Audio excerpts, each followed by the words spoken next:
Good.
Audio test 1, 2, 3.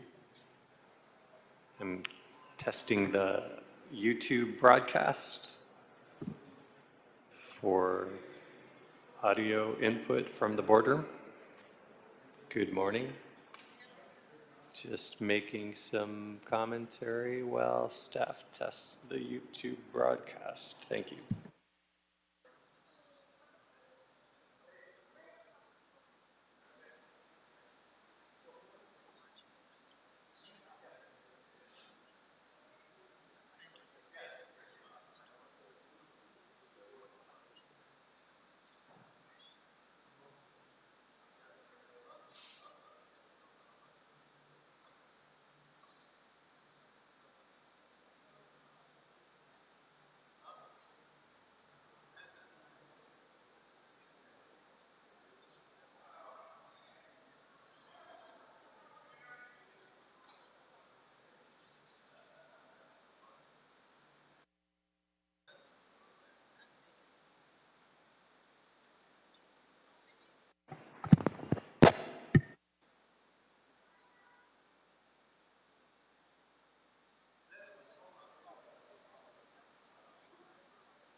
Audio test. Good morning to our attendees who are here in the Board of Public Works hearing room, to our staff, to our attendees and our partners. Good morning also to our attendees who are joining us on the virtual platform. If there are any members of the public who wish to offer public comment or commentary on any of our agendized items this morning, please fill out a speaker card located in the back of the room. Indicate which item you'd like to speak on if you are here in the room. If you are joining us virtually, please raise your hand. I will call upon you and ask which item you'd like to speak on. And if you could indicate which item you'd like to speak on, or if you'd like to offer general public comment or multiple item commentary or single item commentary, I'll record your name for the record and we'll call upon you when we reach your item. This morning I do see one hand raised on the virtual platform. Jill, good morning. Just general public comment. And I see that your audio is working. However, I'm not receiving audio input. I'm going to go ahead and go to Carla. Good morning, Carla.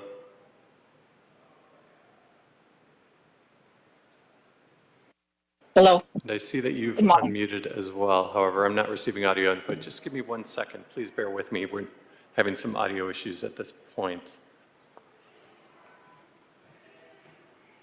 I will tell her if he calls me first, Amy, that I heard you, but he cannot hear us. So, oh, I think I'm not on mute. Great. Someone muted Zoom. Who did that? I apologize. Carla. Yes, hello? Yes, give me 1 second. I apologize. I didn't turn up the Zoom input quite high enough. Yeah, I see. I'm sorry, I kept talking without noticing.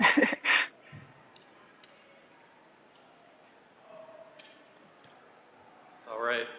Can we try again, Carla? Good morning, Carla. Good morning, TJ. And so, would you like to offer public comment this morning? Yes, please, general. Very well. Thank you.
I apologize for the delay. I have Carla for public comments, and I'm going to go ahead and see if I can get audio input from Jill.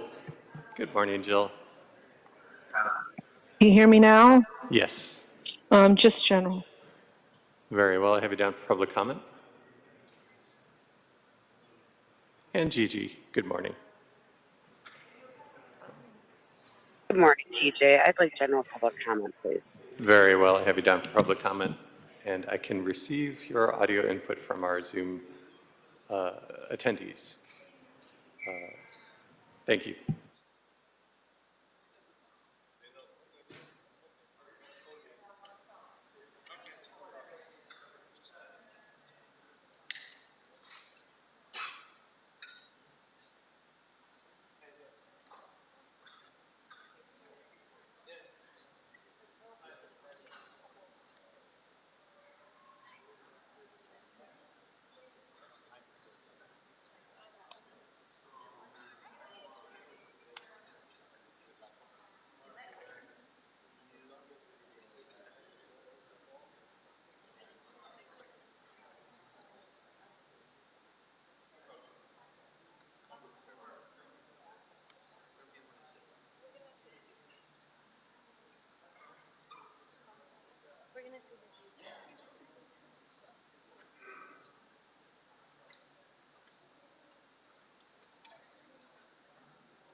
Good morning. Once again, welcome to our city presenters and public commenters here in the board hearing room. If there's any members of the public who wish to offer public commentary and you've not already done so, please fill out a speaker card located in the back of the room, indicate which item you'd like to speak on, and hand it to me. We will record your information for the record, and call upon you when we reach your item. Good morning as well to our attendees on the Zoom platform. I have Carla, Jill, and Gigi, who have indicated that they wish to offer commentary. And I do see an additional hand raised at this time. Lurker, would you like to offer public comment this morning? Yes, I would, please, and thank you. Thank you. I'm going to go ahead and put you back on mute and lower your hand. If there's any other member of the public who wishes to offer public comment or commentary on any of our items, including single item or multiple item commentary, please raise your hand at this time. I'll ask you to identify yourself and record your information for the record, and we'll call upon you when we reach your item. The time is 9:58. We should get started with the meeting in approximately 2 minutes. Thank you.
President Kang, we are now in record mode.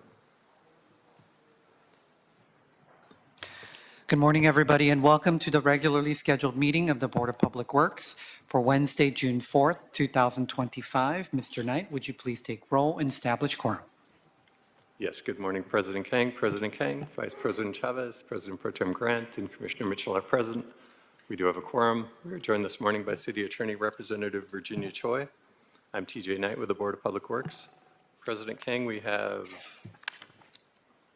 4 public commenters on the Zoom platform, 1 public commenter and 1 multiple item agenda commenter in the hearing room, and we have no neighborhood council commentary this morning and no single item commentary this morning.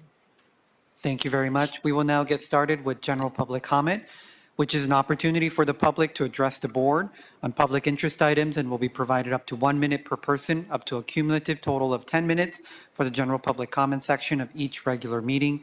Testimony shall be limited in content to subject matters which are within the jurisdiction of the Board of Public Works. The board may not take any action on any matters discussed during the public comment period. We will now start with in-person public comment. First up, we have Audrey Le.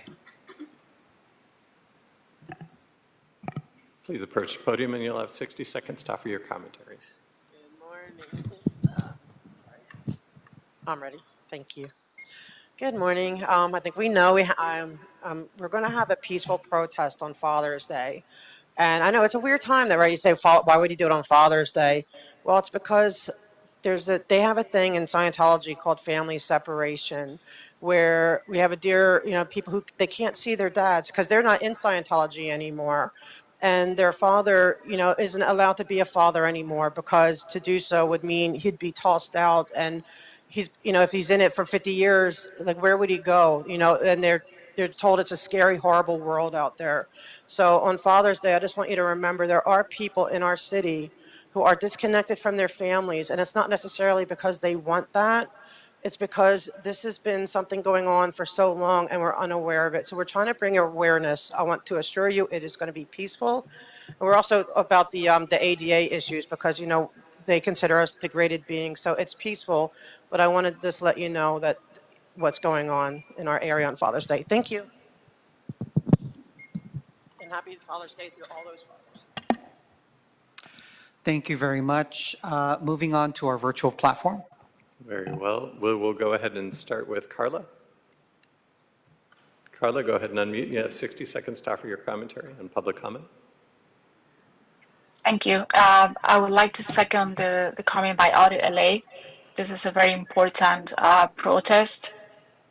Me personally, I never met my father. That's not something that nobody should care about, right? But I see people like Lara and many others. There's hundreds and hundreds of people who cannot talk to their fathers on Father's Day.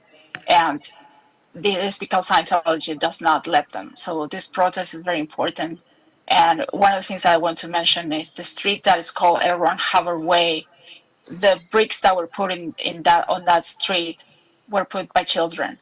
And Lara Anderson is one of those children. She can attest to that. So it is important to know that in the future, we're going to ask for that street to change its name and to please be aware of all the problems that implies. I know this is public works. We should be talking about specific details. That street means a lot, and it should be used to remember the victims and to make changes. Well, thank you. I yield my time. We'll move next to Jill. Hi, I'm just going to speak about that permitted day on June 15th on Father's Day. I just hope that you don't allow another group to interfere with their day like they do. They do fair gaming. They do a lot of threatening, predatory tactics on people that are there that they do not like, especially people that are not able-bodied, as they consider them disabled and degraded beings. They're very much like how Hitler is. They view people like a eugenics project. It's like Dr. Mengele. They have a lot of the same ideologies, and I would hope that you would enforce the permit and let them do what they want and not have any kind of interference from the cult of Scientology. Bye. And we'll move next to Gigi.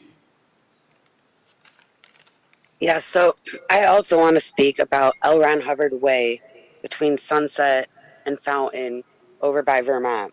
So that road, like the previous callers have said, that road was built, the bricks were laid by child labor. And that is not the worst thing that is done in Scientology involving kids. They have child auditing, and that is child abuse.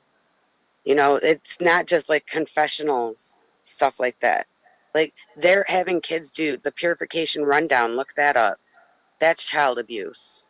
It's not just like a sweat lodge. That's child abuse. And for those reasons, I think you should rip up the bricks from that road and repave it. There should be no ownership of that. They don't own it. So why is it all bricks and why is it, theirs in their mind? Take the road back. Thank you. And we'll move next to Lurker. Good morning, good afternoon, good evening, whatever time of day it is when you're listening to this. Because, as you know, people are listening worldwide. And this looks absolutely ridiculous that in this United States of America, a street built with the hands of children can be strong-armed by a corrupt corporation by simply putting fake no parking signs and painting red curbs as if they are the rulers of the streets of LA.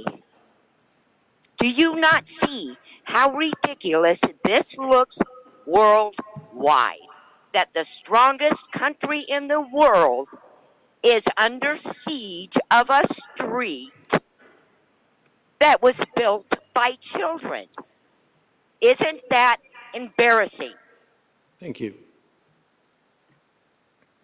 President King, I do see an additional hand raised on the virtual platform. If you like, I can Yes, ask please. if Georgina would like to offer public comment this morning. Yes, please. Thank you. Go ahead. You have 60 seconds. I am shocked that the city of Hollywood has allowed an organization to steal a public road. I was calling to get the planters removed because that street was not accessible. And I want parking put there and I want meters put there. And then come to find out, they put those bricks down and they used child labor to do that. And that's not even a no parking street. So what I'm asking for is not something that needs to be asked for. It's already in existence, except they've stolen it. They've painted the curbs red and put up their own fake signs. So they've effectively stolen that road. Hollywood has allowed grand theft to happen for a couple of decades now, and it needs to be retroverted and fixed, and they need to be fined for that. Thank you. I yield back my time. President King, that concludes public comment this morning. With that, we will close general public comment portion of today's meeting and move on to multiple agenda item public comment. The board will provide an opportunity for members of the public wishing to speak on more than one agenda item during multiple agenda item comment period for up to 1 minute per item, up to a total of 3 minutes per meeting. This is the only time to speak on more than one agenda item. Please identify the items that you will speak on when you are called. We will start with in-person comment from Audit Alay.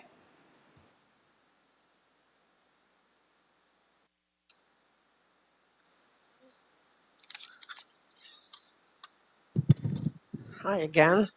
I know I want to start. I think it's 1, 4, 7, and 8. Boy, this is hard. I forgot my gimbal. But I love that the world is interested in these topics. You know, like the world is coming to Public Works and City Hall, and I think that's amazing. But okay, number 1. Can you hear me? Is it number 1? Bids. Okay, like I've been saying for a long time, when it comes to bids, I know it can sound silly, but you have to make sure there's no slave labor in any bidder, especially with union.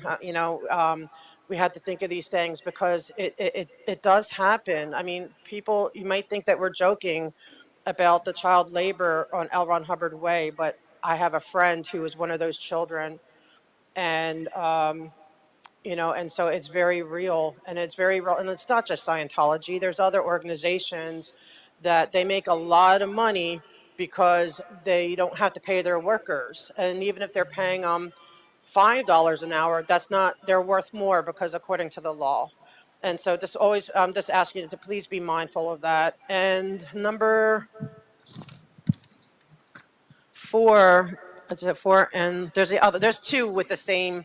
So, Madam Attorney, there's 2 talking about budget increase. I don't remember the other number, but again, we're talking about budget increase. There's 2, and okay.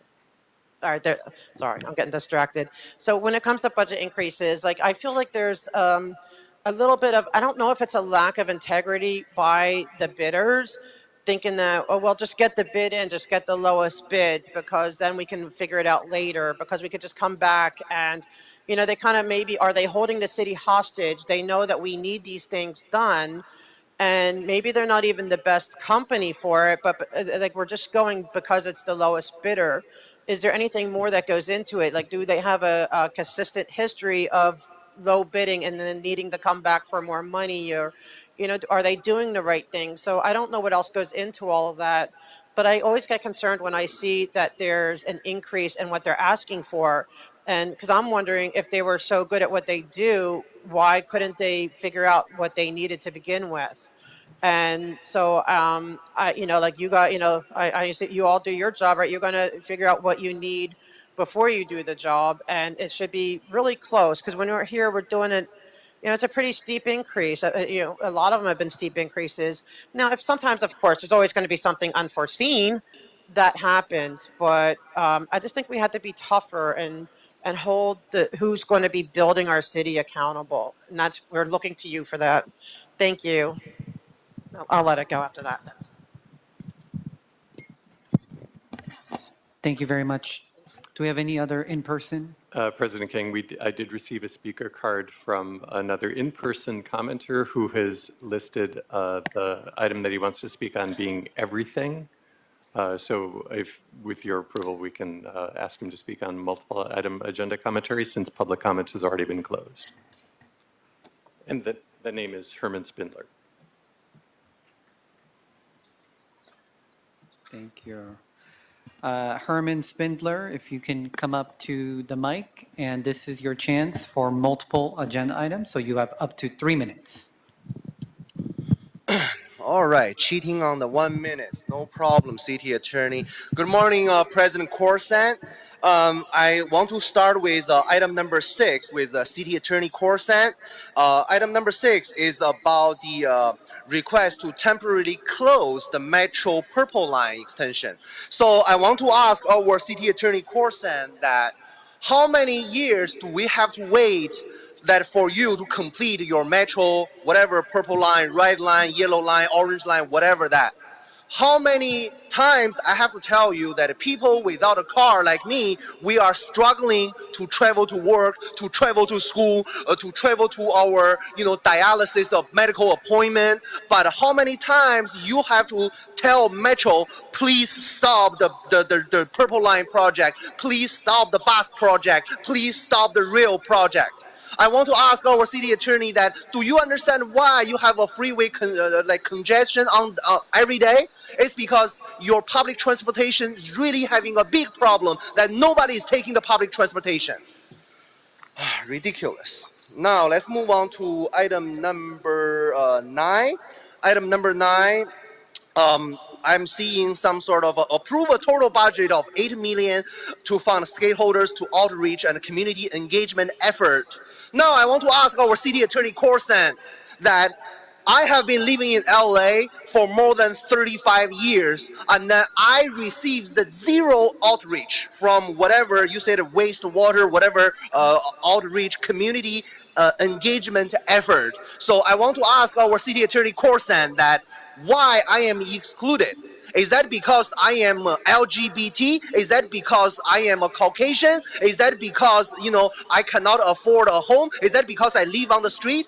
That I want to ask you, you are spending $8 million every single year for your community outreach, community engagement. Why I was never part of your engagement effort? This is ridiculous, but thank you very much for texting. Now let's move on to item number 12. It's about item number 12, Metro and the DOT transportation project update. How many times, city attorney, that I have to call you, I have to call the DOT, the elevator is down. That my friend has a wheelchair who cannot get onto the platform because the wheelchair is down, the elevator is down. How many times I have to call your office and ask you, hey, Metro this, Metro bus are overcrowded. The wheelchair are not able to get on the bus because the Metro, they are running over capacity. And then those are considered as a safety hazard. And how many times I have to call you to improve your transportation related project? And how many times you hang up on the phone? President King, that concludes the speaker cards for multiple agenda item commentary who are here in the room. I do have a hand raised on the Zoom platform. If you like, I can ask if. Yes, please. Thank you. If Carlo would like to offer multiple agenda item commentary this morning. Yes, please. Go ahead. You have 3 minutes. Please identify which item you are speaking on with 1 minute per item. Yes, I would like to speak first on item number 1 and also item number 2 and item number 4. So yes, these 4 items we're talking about, these are just examples because there are many other items where we have a very high budget, over $1 million budget for different works that need to be done in the city that I understand you're going to discuss here with all the bidders. I want to tell you, as you guys, I think you already know, and sorry that I said it like that, and the audience too, that there is a lot of money that is not being collected that could help all these projects and lower the burden of the citizens of Los Angeles. That money, I will ask the board to please enforce all the fines that Scientology owes to the city for failing to comply with the city regulations. Where do those fines come from? Well, first, they have ignored the city's request to remove unauthorized planters around their East Hollywood buildings.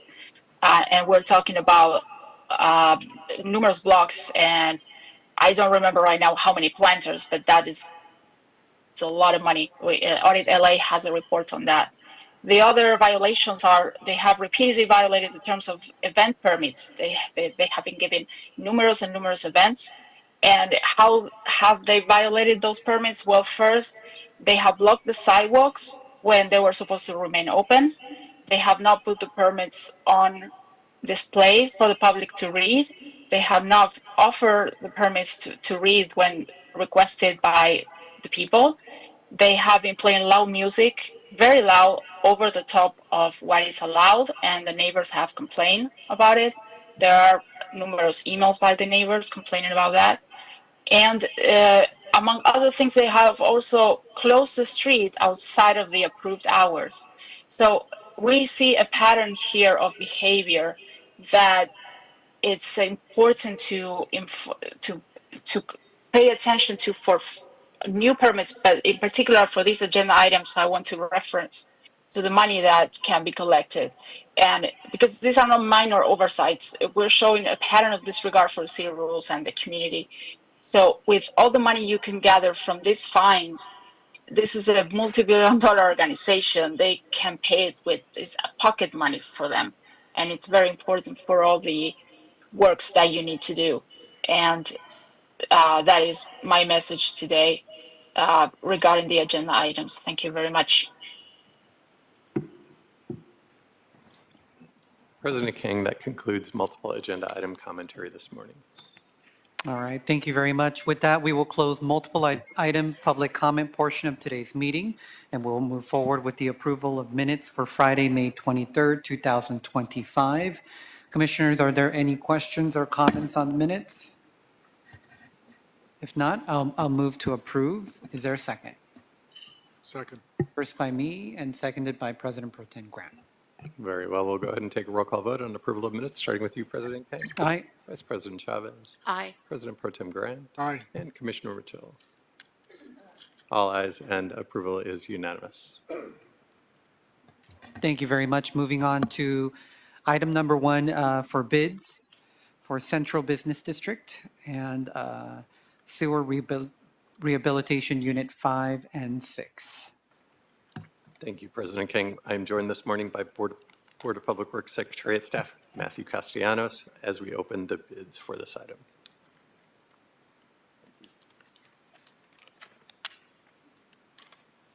The first bid is from JR Pipeline Co. Incorporated.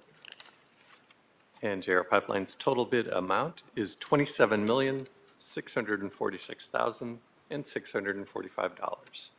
$27,646,645.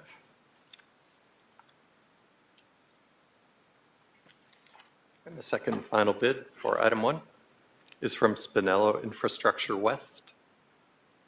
Spinello Infrastructure West's total bid amount is $24,456,736. $24,456,736. And that concludes bid opening for item number 1 this morning. Thank you, Mr. Castellanos.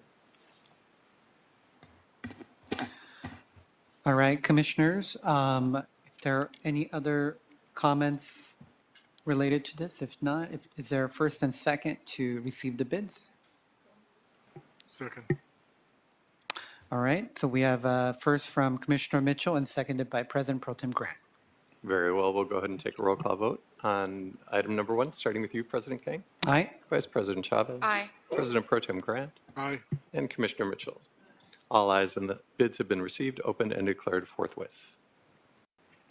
Thank you very much. Moving on to our 2 consent items for item number 2 and 3. Number 2 is release of stop notice for DN Tanks, Inc.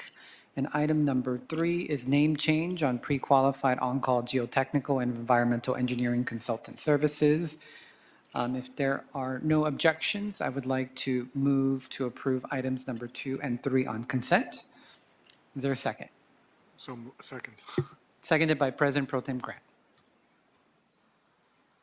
Very well, we'll go ahead and take a roll call vote. Roll call vote on approval of items 2 and 3, approval of the consent items 2 and 3, starting with you, President Kang.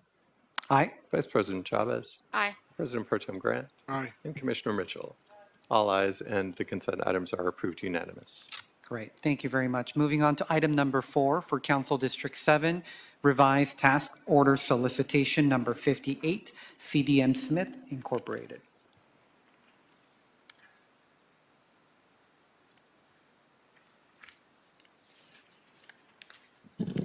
Good morning. My name is Fa Vishanchan. I'm with Bureau of Engineering, Clean Water Division.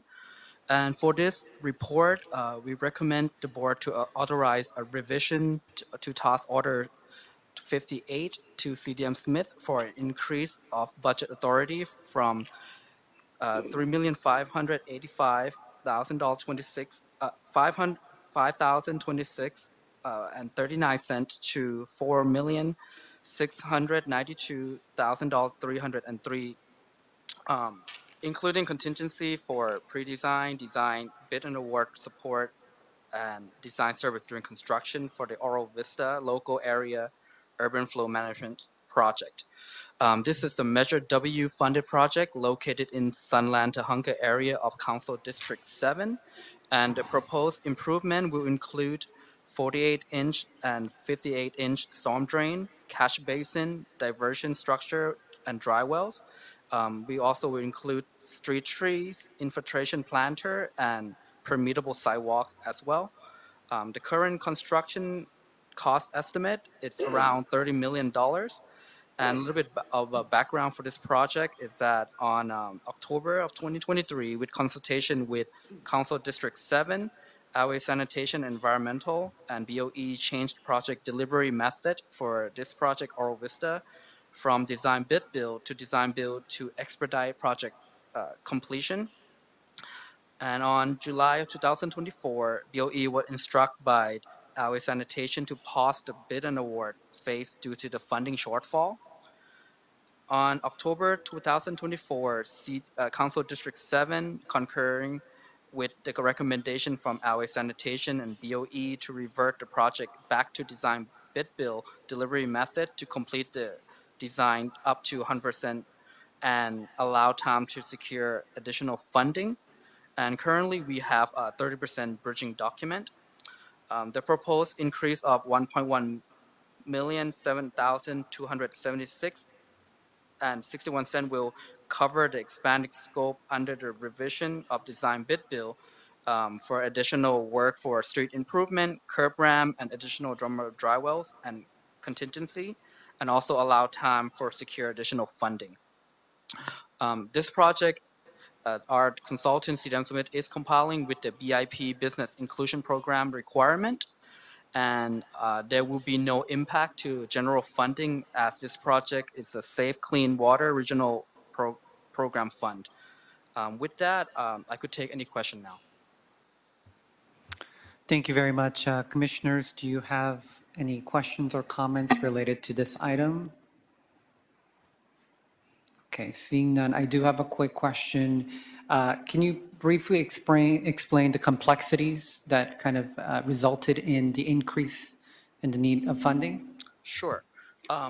So due to the fact that this project, the original scope of work, we have less street improvement and the additional curb ramp. And to fulfill the requirement for this funding, we need to build a certain number of dry wells to achieve the water quality goal. Now, the original feasibility report provides us a smaller number, and when we actually go out and do study, we need to increase number of dry well to meet the same requirement for that funding, and that's why it costs increase the budget is needed. Okay. Seeing we don't have any other questions or comments, is there a first and a second? So move. First by President Pro Tem Grant, seconded by Commissioner Mitchell. Very well. We'll go ahead and take a roll call vote for approval of item 4, starting with you, President Kay, Aye. Vice President Chavez. Aye. President Pro Tem Grant, Aye. and Commissioner Mitchell. All ayes, and item 4 is adopted, and we'll move forward forthwith. Thank you. Thank you very much. Moving on to item number 5 in Council Districts 2 and 4, issue final closeout change order number 10, Spinello Infrastructure West Incorporated. Good morning. Good morning. My name is Stephen Chow. I'm a senior construction engineer from the Wastewater Conveyance Construction Division, Bureau of Engineering. A little bit background about the North Outfall Sewer NOS. The North Outfall Sewer is one of the city's oldest primary sewers and was constructed between 1925 and 1932. The NOS in total is approximately 58 miles in length and extends from the San Fernando Valley through Elysian Hills, through downtown Los Angeles, through the Culver City, and discharges through the Hyperion Treatment Plant. The background for this NOS 29 project, on January 11 of 2023, the board awarded a contract to the Spinello Infrastructure West in the amount of $10,817,710 with a contingency amount of $540,885.50 for a total approved construction budget of $11,358,595.50 to construct the project as shown in transmittal number 1. The project alignment is in the Studio City between Beck Avenue and Colfax Avenue right-of-way as shown on figure number 1. It is in the Council District number 2 and number 4. This outfall sewer was constructed in the 1920s and was in the bad condition. The project cleaned and rehabilitated approximately 3,063 linear feet of the 757 inches concrete, clay tile, lined semi-elliptical NOS with reinforced polymer mortar pipe. The work also included rehabilitating existing maintenance holes to restore their integrity, constructing an 8 inches local sewer, and constructing trap maintenance hole on the local sewers to mitigate odor. Construction for the NOS 29 project was completed in December of 2024 and completed under the budget. For the final closeout change order number 10, as shown in transmittal number 2, it adjusts the bid item quantities, deletes unused allowance items amounts, and provides for the full and final settlement of all claims and or requests for equitable adjustment for the construction work performed for this project. This change order does not pertain to any administrative or procedural items addressed by the Bureau of Contract Administration. During construction, the project inspector records the actual quantity used for each bid and allowance item. At the end of the project, all quantities are reconciled and any unused amounts get deducted from the contract. The adjustment for all allowance items and bid items are included in the table number 1. The total bid item and allowance item adjustment results in a total construction reduction of $535.46, which will be credited back to the city, which exceeds the city engineer's authority of $150,000. Therefore, I'm requesting the board authorization to issue a deductive final closeout change order and to close out the construction phase of the project. That concludes my reports. I'm here for answer any questions. Thank you very much. Commissioners, do you have any questions or comments related to item number 5? Seeing none, is there, Vice President Chavez. I just wanted to make the note that this is the rare occasion that it came in under the approved contract amount, which is a rare occasion. So I think it would be interesting to note. To what do you owe that? Sort of the estimates came in over what was the work that was actually needed. Yes, so some items, as mentioned in allowance item, bid item that cannot be quantified, right? We put as allowance item, lump sum items. So at the end of the project, it's get deleted, adjusted. Those quantity cannot be identified during construction. So yeah, so at the end, we just adjust that back and then it's go back all the credit back to the sewage construction management fund. So I'm not sure that answer your question. Great, thank you.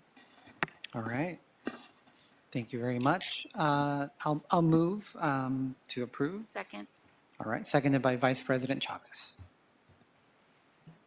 Very well, we'll go ahead and take a roll call vote on approval of item 5, starting with you, President Kane, Aye. Vice President Chavez, Second, oh, sorry, aye. President Pro Tem Grant, Aye. and Commissioner Mitchell. All ayes, and item 5 is adopted and will move forward forthwith. Thank you. Moving on with item number 6 in Council Districts 5 and 10, request to temporarily close Metro West Side Purple Line Extension Project Section 1.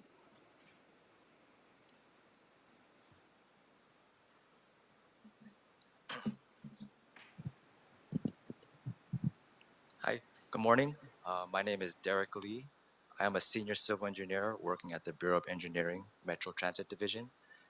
The Purple Line Extension Project in Los Angeles refers to Section 1 of the Purple Line Extension Project, which is a critical rail project that will extend the subway line westward from Koreatown to Miracle Mile. This extension is adding 3 new stations at La Brea, Fairfax, and Wilshire on Fairfax and Western on Wilshire Boulevard. The purpose of this extension is to provide a high-capacity, high-speed, and reliable alternative for commuters traveling between downtown Los Angeles, the Miracle Mile, Beverly Hills, and Westwood.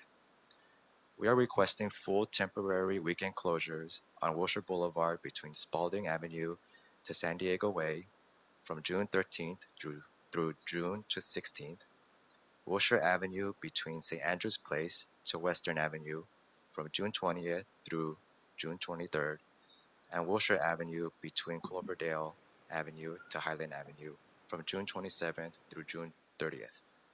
2 contingency weekends are scheduled for July 11th to July 14th and July 18th through July 21st for any miscellaneous work that was not completed in the original schedule. This closure will be used to install final AC restoration. We do anticipate an additional weekend of work on Wilshire Boulevard between Western Avenue and St. Andrew's Place, and 1 additional contingency weekend in August 2025. Coordination between Metro and the council offices are currently in progress, and an addendum to this board report will be submitted if approved. All major submittals have been approved by BOE and other bureaus. Council District 5 and 10 have provided their support for the closure. LA DOT has approved the traffic control plans. Metro's construction relations has been informing and updating adjacent stakeholders, government entities, neighborhood councils, and other community groups affected by the closure by attending virtual meetings. Metro will be using a vendor, Walking Man, to distribute construction notices door to door. For work as significant as closing an intersection on a Wilshire for a weekend, the Purple Line 1 project distributes construction notices within 1/2 mile radius of each intersection. This construction notices will be distributed in English, Spanish, and Korean. This equals approximately 6,000 construction notices per language distributed to each address within that 1/2 mile radius. The notice is also available on the Metro website. At the time of the initial outreach, there were no unhoused individuals on Wilshire Boulevard. In the future, if there are any unhoused individuals, Metro Construction Relations staffs will also notify and coordinate with the Los Angeles City, Council District 5, and Council District 10 staff when a person experiencing homelessness is identified near a Metro construction site so that they can obtain the city services they need. And this concludes my report. We have Metro, Bureau of Engineering, and LA DOT staff in the audience to answer any of your questions, if any. Thank you. Thank you very much. Commissioners, do you have any questions or comments related to this closure?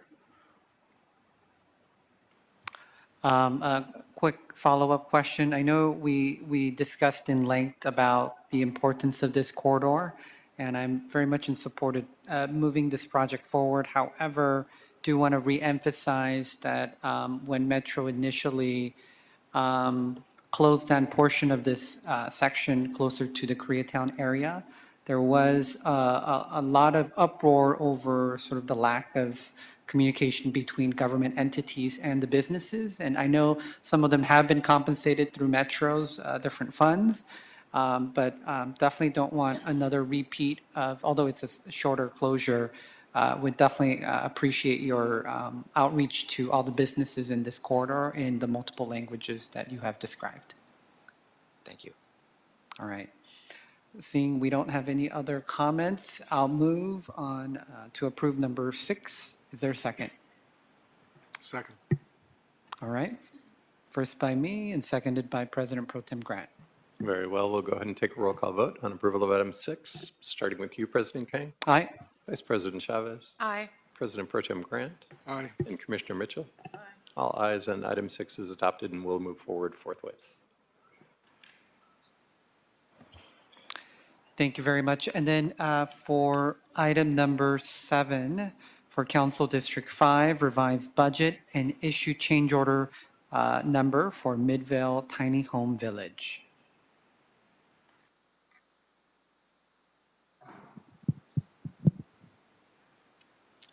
Good morning, Commissioners. Good morning. Department heads and City Attorney staff. My name is Ohaji Abdullah. I'm with the. Do you mind taking the mic out of the? Oh, sure, sure. That would be great. Apologies. Thank you. A little better? All right. Good morning. My name is Ohaji Abdullah. I'm with the Bureau of Engineering Architectural Division. I'm filling in today for the Homeless Division Program Manager, Marina Quinones, who is online via Zoom. And I'm pleased to present this report because it signals the near completion of this project and acknowledges the effort by city staff and the contractor to meet the city's goals to reduce the unhoused population within the city for all of our Angelenos. It's also worthy to note that this project is the first of its kind within Council District 5. This report is recommending that the Board of Public Works authorize a not to exceed amount of $160,000 in additional contingency to the construction contract, as well as the authorization of several change orders as noted within the report. A little background: in July of 2024, the board awarded a contract to Ford EC in the amount of approximately $2.77 million and an additional contingency of about 10% for an approximate amount of around $3 million. The project team has since constructed an emergency homeless housing center consisting of modular units that provides 33 beds, 18 located in the north lot and 15 located in the south lot, if you're looking at those diagrams, at 2377 South Midvale and 10909 West Pico Boulevard. Some of the unique approaches for this emergency housing shelter versus others is that it includes the restroom facilities and lavatory facilities en suite for each facility, right? Excuse me, for each unit. This project also includes amenities such as laundry stations, administrative offices, community rooms, and a pet relief area. A unique design build delivery model was used for this project that incorporates the use of city vendors, LifeArc, which is a commodities contract, along with tasking the general contractor, Ford EC, with the construction of the remaining site elements. The requested, worth noting is that there is a lease agreement associated with this project. It will include a 10-year duration, and the facility will be operated by a nonprofit known as First Day.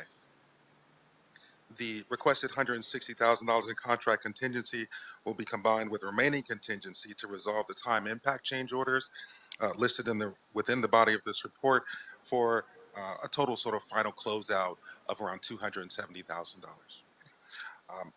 I don't want to bore you all by going through all of the details for each change order, but most of them are time impact related to injunctions, stop injunctions that were placed on the project, delivery issues we had with our commodities contract, and then one, I believe, actual scope change order of about $28,000. I'm available for any detailed questions.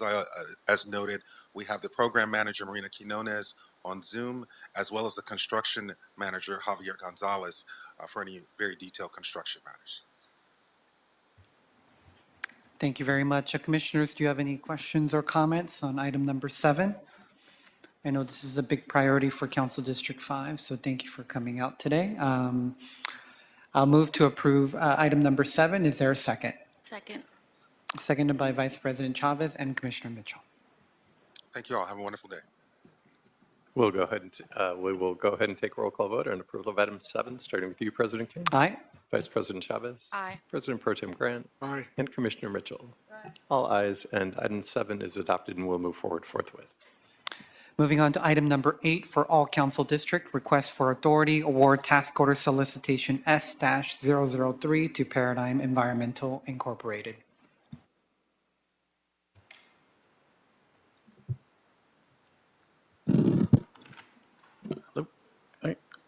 Good morning, President King, members of the board staff, and council. My name is Orville. I'm the Acting Assistant Division Manager for Watershed Protection. I'm joined here by Stormwater Public Education Manager Joyce Amaro to request the authority to issue the notice to award to Paradigm Environmental for TOS S003 and to approve the budget and terms of engagement. Before I begin, I do want to share that this morning each of your offices received a canvas bag with all of our outreach materials that we've developed that have been developed by our program.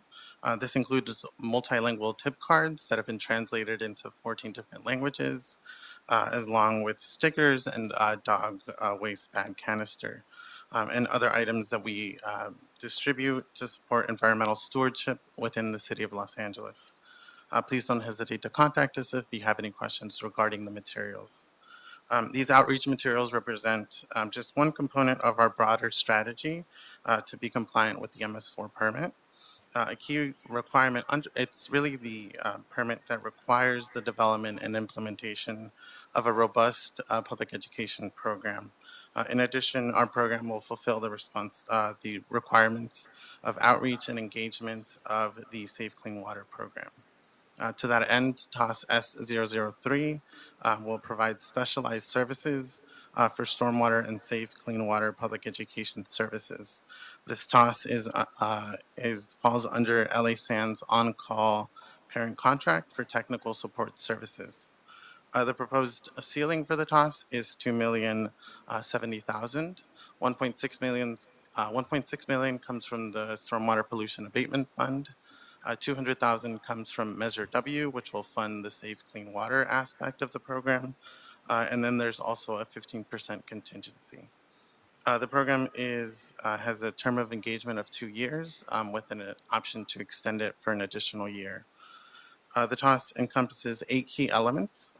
They include mass media advertising, online outreach, pollutant-specific outreach, municipal employee training, outreach to schools, outreach to businesses, as mentioned, the Safe Clean Water components, and then also reporting to the Regional Water Quality Control Board, which oversees the MS4 permit implementation, and then also reporting to LA County, which oversees the Safe Clean Water program. For these elements, we always incorporate measures to measure the effectiveness of the program and to ensure that we're reaching the targeted audience and helping to change behaviors. So one example is dog waste is identified as a pollutant of concern within the MS4 permit. And so to that end, in May, we offered free dog waste canisters. And within a week, we received over 2,000 requests for those canisters. This really demonstrates both the reach and impact of our messaging. To help us continue and expand on this work, we've selected Paradigm Environmental and their team of self-consultants who collectively bring more than 3 decades of experience with public outreach and regulatory compliance. Their proven track record positions them effectively to meet all NPDES permit requirements as well as the Safe Clean Water program requirements. By approving this TOS, you are helping to ensure that LA SAN can continue delivering impactful, measurable outreach that keeps our neighborhoods clean and communities better informed. With that, I thank you for your time and consideration, and I'll take any questions at this time. Thank you very much, Commissioners. We'll first start with President Pro Tem Grant.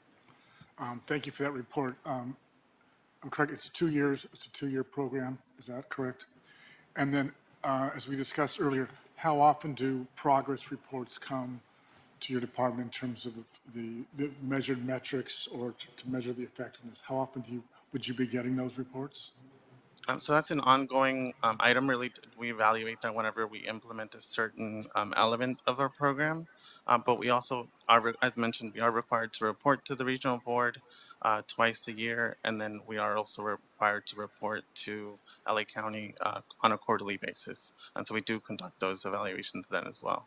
And then, if, as we discussed, if you could forward those reports to us as well, Yeah. so we could review the effectiveness of this. Yep.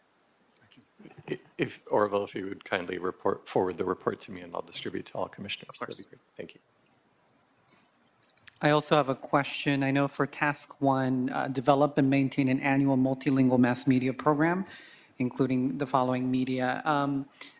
Do you know when that program would be developed? So that is, so the mass media program is really just something that we continuously work on as well. It really just depends on the target that we're looking on, but it is something that will be developed under this TOS. There's really no timeline at this time. Is it possible for the board to review once it's ready to be shared? Yeah. Okay, well, I would love to review that. And then multilingual meaning, do you know how many languages that would include? Yeah, so that will include the 14 languages that the city has translators for. So we'll work internally within LA SAN to translate those. And does the media, like online, well, print, radio, online, would that incorporate ethnic media as well? Yeah. Okay. And yes, I would love to see that mass media program once it's ready to be distributed. And in terms of school education, I know that also will be created at a later time, but curious what type of methodology will be used to kind of target and the area, because in 2 years, I don't think you can reach every school in the city. Right. So we do have a mailing list of teachers from across the city of LA, including LA AOSD staff. And so we send out mailers or reminder emails at the beginning of the school year to help them plan for their lesson plans throughout the year. And so we fulfill as many orders as we can with that initial request.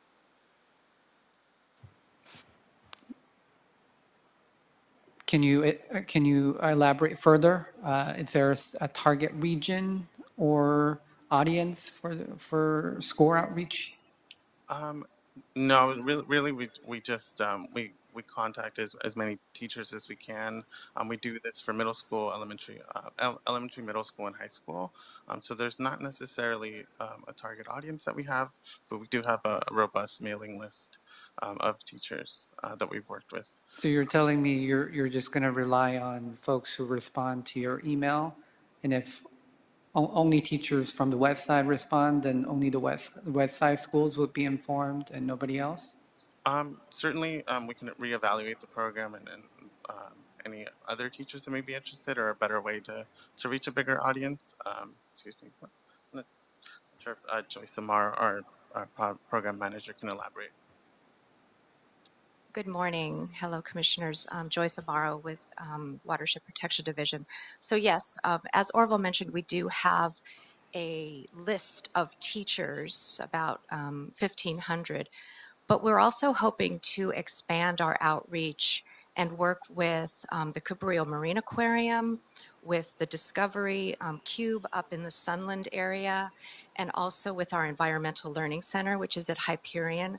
Each of those institutions have field trip programs, and so we're hoping to work with those institutions to get our materials into those institutions so that when kids do come, we can have those materials available to the teachers.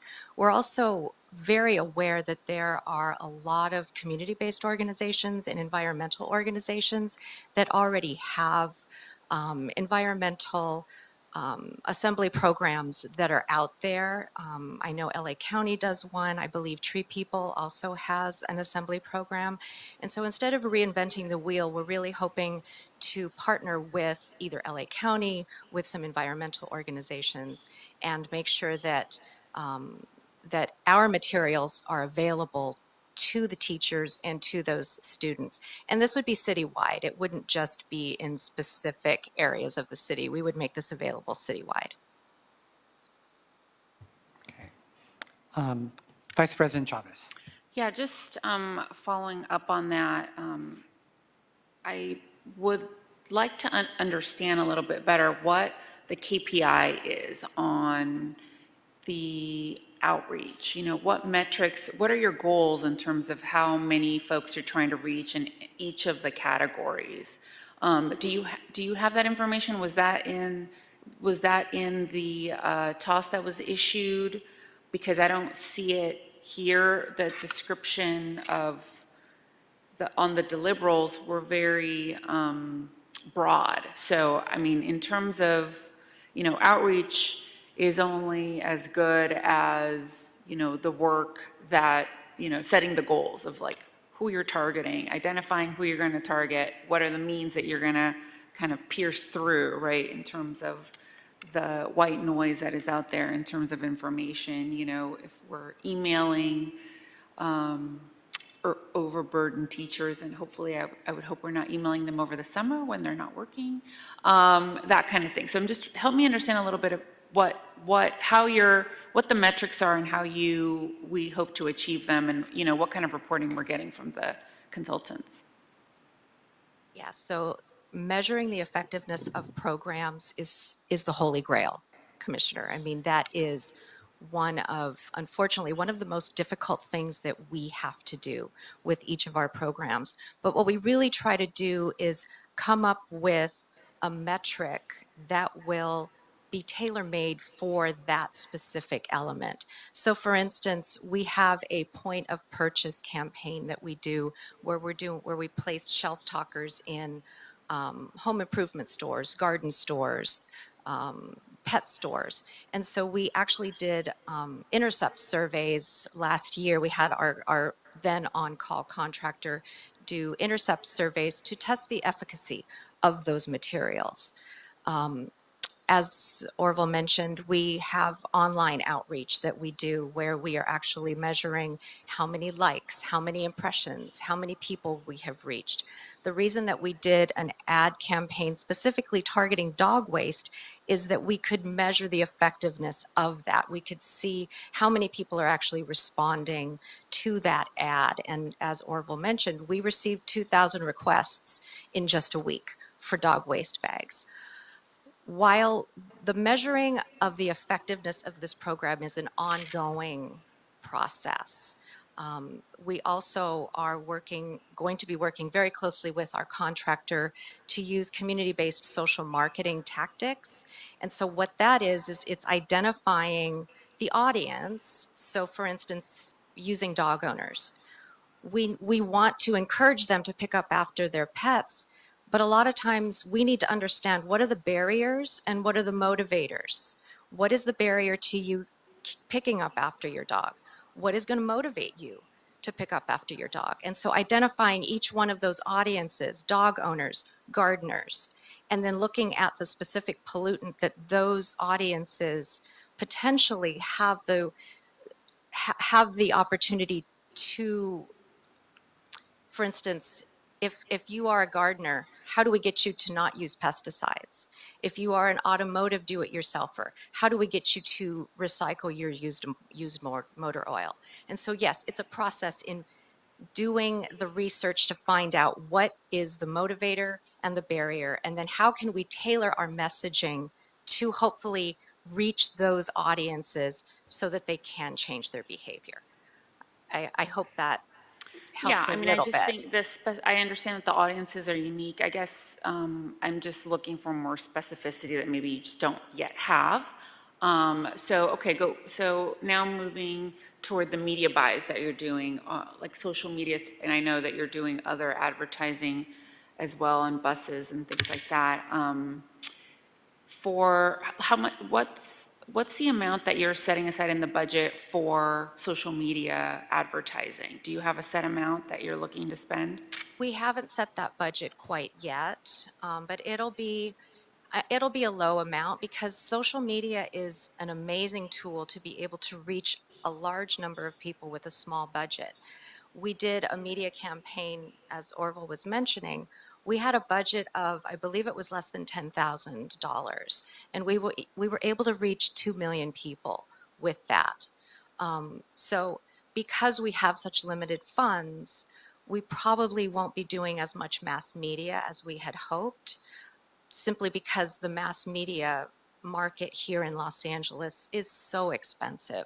But we'll certainly be looking at possibly our partners in DOT, seeing if we can get some ads on our dash buses. Looking at our libraries, maybe we can get some materials in our libraries, and really trying to partner with our sister agencies as much as possible to make sure that we can stretch those resources as far as we can. Okay. I would like to, make an amendment to this and have a follow-up presentation on just once the community outreach plan has been established, once the KPIs have been established, once the budgets have been established, so we can all better understand sort of what our goals are here, what the consultants are being charged to do, how much what the strategies are for getting the message out, because, we're approving a pretty large contract and we don't yet have the information available to us. So it would be, and I understand with timing, we have to sort of get the work started, but, what would be an appropriate amount of time for the consultant to develop that work? Is 3 months enough? Is it 5 months, 6 months? What's the amount? I think 3 months would be appropriate. Just so your board is aware, I know that this seems like a large amount, but you have to understand that throughout the state of California, there are a lot of municipalities that are spending more than what we are. This is, if you look at the city of Los Angeles has 4 million residents, and this is less than $1 million. So that's less than 10 cents per capita that we're spending on this outreach. So it does seem like a large amount, but in a city like Los Angeles, it doesn't go very far. No, I agree. That's why we got to make every penny count. Yes. Be efficient with our resources. Vice President Chavez, are you recommending like a quarterly report back? I would just like a report back in a 90 days or 3 months, which was recommended. So just instruct the Bureau to come back in 3 months with a. 90 days? Yes. Mr. Knight? So thank you, Vice President Chavez and President King. So would that include a verbal amendment to this item, to the Yes. recommendations on this I would item like to make for that motion. instructing the Bureau to report back in 90 days on the progress of the contract to develop I would say outreach and media plan.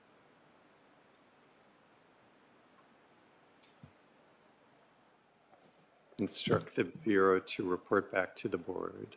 Let me just make sure that I have this correct. I'm sorry, it's going to take just a second. It's okay. Take your time.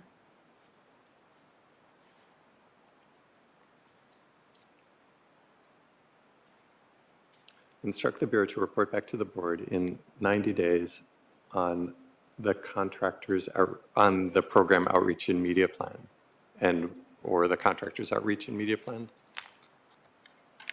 I don't know what you just said, but Okay, so the request is for a verbal amendment to add an item to the recommendations to instruct the Bureau. So this will be recommending the board, number 4, instruct the Bureau to report back to the board in 90 days with a report on,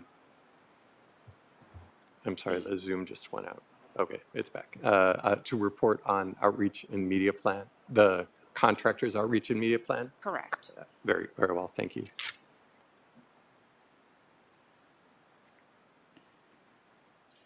And that's it. So instruct the Bureau to report back to the board in 90 days to report on the contractor's outreach and media plan for this program.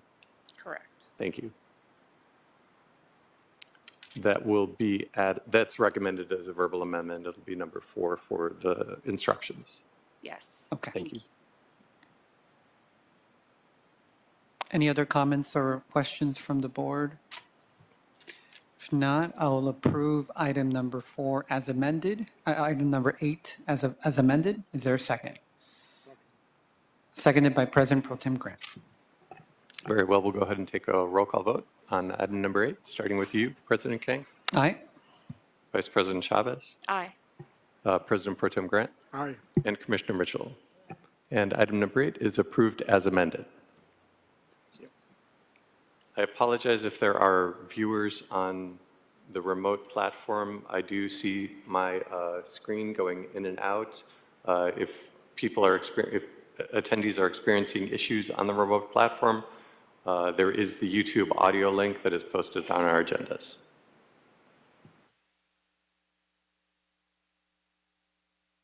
All right, thank you very much. Moving on to item number 9 for Council District 11, Request for Authority Award Task Order Solicitation S-039 TOGHT Inc. Hi, good morning, everyone. My name is Gabriel Angulo. I am an engineering associate with LA Sanitation and Environment with the Wastewater Engineering Services Division. I'm joined with Tanya Shelton and Christine Heinrich-Jostes. We are here today to request board approval for TOS S39 for community involvement and outreach support for the clean water, specifically wastewater program. The purpose of this TOS is to continue community engagement efforts from our previous community outreach TOS, which is intended to provide public outreach support for large wastewater capital improvement projects that occur throughout the city of Los Angeles. These projects have the potential to affect the communities that surround the affected project location. Outreach to inform the communities near the projects helps ensure that they are engaged appropriately. The consultant has highly specialized outreach capabilities and expertise in wastewater conveyance and will help meet the needs of the communities affected by the implementation of the wastewater capital improvement projects. We are requesting approval for a total budget of $8,021,000 and to the engineering firm GHD. The term of engagement will be from the notice to proceed date until June 30th of 2029. Funding would come from LA Sands Sewer Construction and Maintenance Fund and has no impact on the city's general fund. The scope of work includes the following services: attend and help coordinate field meetings, briefings, and events, and provide regular updates to the council district. Coordinate community engagement for projects by facilitating pre-construction coordination and planning, and establishing a community presence, assisting in accessing private properties and easement acquisition, and coordination with LA San and City Attorney's Office. Serve as a liaison for the council district and represent LA San by providing outreach during construction and ongoing activities. Engage community members, business owners, non-governmental agency liaisons, and city officials to meet the needs of the communities affected by the capital improvement program projects, and also by providing crisis communication support. Some of you have worked with the community outreach team members before.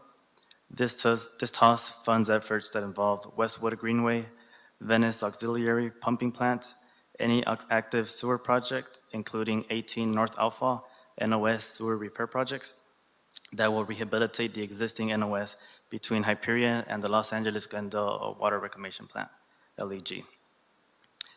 We also have 2 sewer rehabilitation projects that are scheduled for construction in the Central Business District, along with Hyperion's Advanced Water Purification Facility MBR pilot project. And the team members work to ensure that Pure Water Los Angeles is prioritized in their strategic outreach strategies.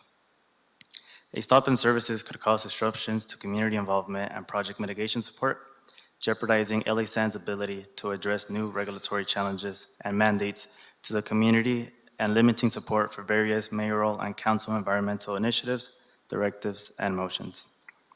The prime consultant has pledged to subcontract 70% of the contract value to firms with business certifications that qualify under our business inclusion program and is proposing to use 4 different firms. I'll be happy to answer any questions that you may have. Thank you. Thank you very much. Commissioners, any questions or comments related to item number 9? I have a question. Mr. Angulo, was the contract term to end June 30th, 2029? Correct, yes. It's not the notice to proceed date, correct? No, yeah, All right. notice to proceed until then. No further questions. Vice President Chavez. Yeah, similar to the last contract, I think just on the KPIs, again, and just, it's all about sort of return on the dollar, right? So this is an $8 million contract for education, community outreach, and liaison work. I know we've talked to the team about sort of what we're going to be looking at in the future in terms of that the content strategy. First of all, developing that with the consultant. I know these are consultants that have been doing the work, are the on the ground heroes, I call them, silent heroes, who are managing the information flow with the council offices, for example, with the neighborhood councils, community organizations. But I also think that it's important for us to start looking at just what are the success metrics? How do we define success here when we're doing outreach? And I would appreciate just a little bit more frequency on reporting of what that looks like, just so that we are engaged as well and understand, just what's happening on the ground. Like, what are the tools and the platforms that you're using for tracking engagement and reach, for example? Social media is a powerful tool. Are we using it in the right way? There's so much work that's happening across the bureaus. It's something that we see as a board, because we're approving all of this work, and then we give the staff and all the competent staff and all the bureaus so the go out and do and educate the public about all of the incredible programs that the city is doing.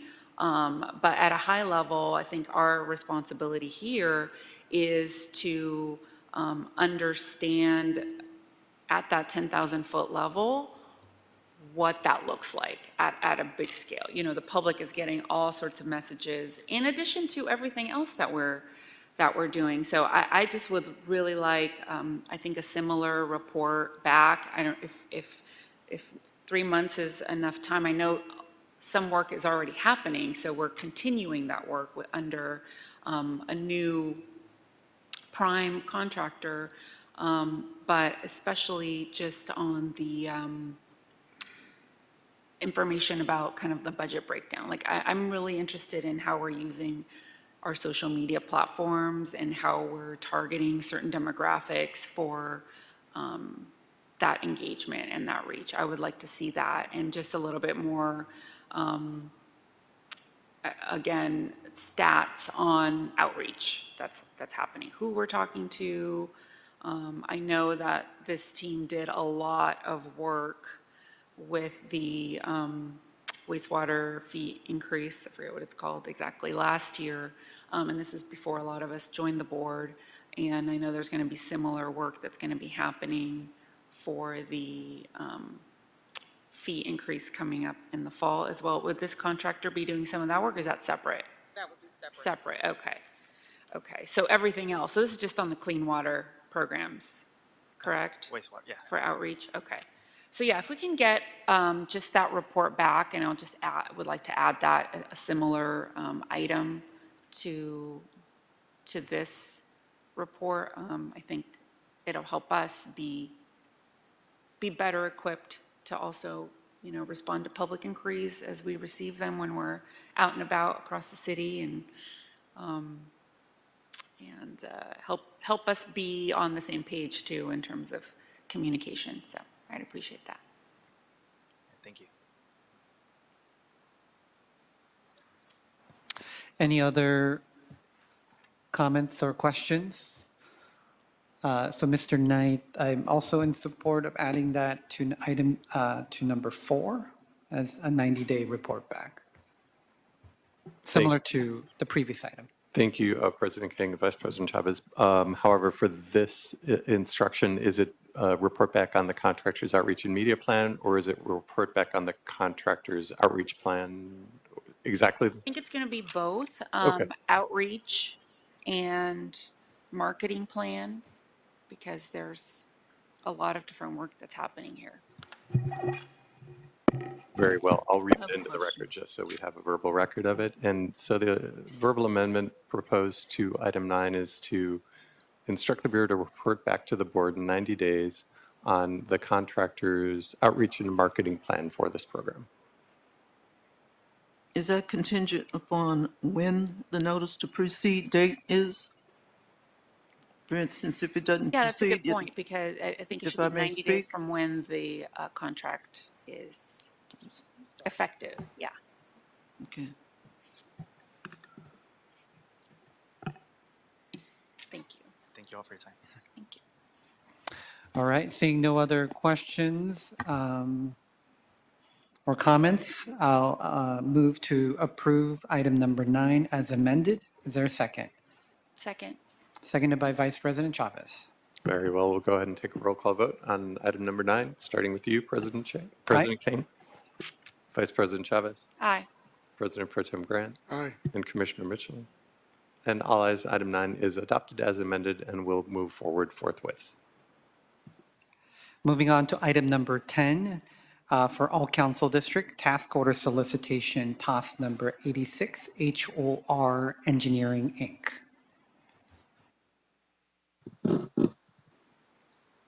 Hi, good morning, Commissioners. My name is Rosine Kalajian, and I am with the Bureau of Engineering Administration Division. Today, I'm presenting a motion for task order solicitation number 86. On September 6, 2024, the Board of Public Works awarded TOS 86 to HDR Engineering, Inc.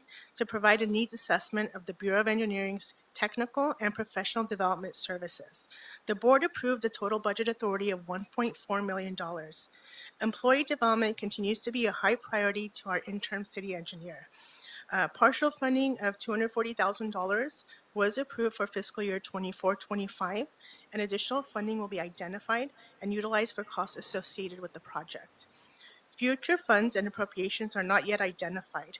The training needs assessment has been completed, but since the project is ongoing and the funds needed are unclear until we receive the scopes related to the various training needs that were identified, we are asking the board to authorize the interim city engineer or his designee to utilize up to $1.16 million in additional funding from sources under the control of the BOE for fiscal year 25-26 and beyond. This will prevent any delays in the delivery of this project. I am available for any questions that you may have. All right, we have questions from President Pro Tem Grant. Is this solicitation, is it HDR like in David or HOR? It's HDR. I believe that agenda was a typo. So I think that on the agenda it shows HOR. Thank you. So if we could make that modification. Thank you, President Pro Tem Grant. So just for clarity for the record, so this is HDR Engineering Incorporated. We'll make sure that the journal reflects the correct name of the contractor. I apologize for the Thank you. clerical error. Okay. Any other comments or questions? Not? I'll move to approve item number 10. Is there a second? Second. Seconded by Commissioner Mitchell. Very well, we'll take a roll call vote on item 10, starting with you, President King. Aye. Vice President Chavez. Aye. President Pro Tem Grant. Aye. And Commissioner Mitchell. All ayes, and item number 10 is adopted and will move forward forthwith. Thank you. Thank you very much. Moving on to item number 11, administrative item for AFE Coral Southern California.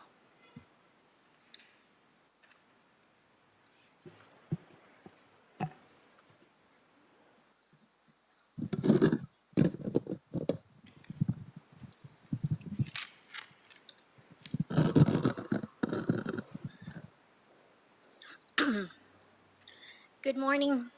Good morning, President Kang, Commissioners, Bureau Representatives, City Attorney, Director of Director of Administrative Services for the Public Works, Board of Public Works. My name is Patricia Fuentes, and I'm with the Bureau of Contract Administration's Administrative Service Division. I also have here with me our Chief External Affairs Officer, Mr. Yeg Kishishian, to assist in answering any questions the board might have regarding this request, if any. The Bureau of Contract Administration, or BCA, is requesting the board to approve the payment of funds to Coral Southern California in the amount of $39,725 for bespoke training services for BCA's middle and executive management. The services provided will begin on June 11 and June 11, 2025, and will continue until September 11, 2025. The bespoke nature of this training means that it will be tailored specifically to the unique challenges, goals, and responsibilities of BCA's management teams in relation to the services that BCA staff provides to the public, business owners, city contractors, employees, and other city departments.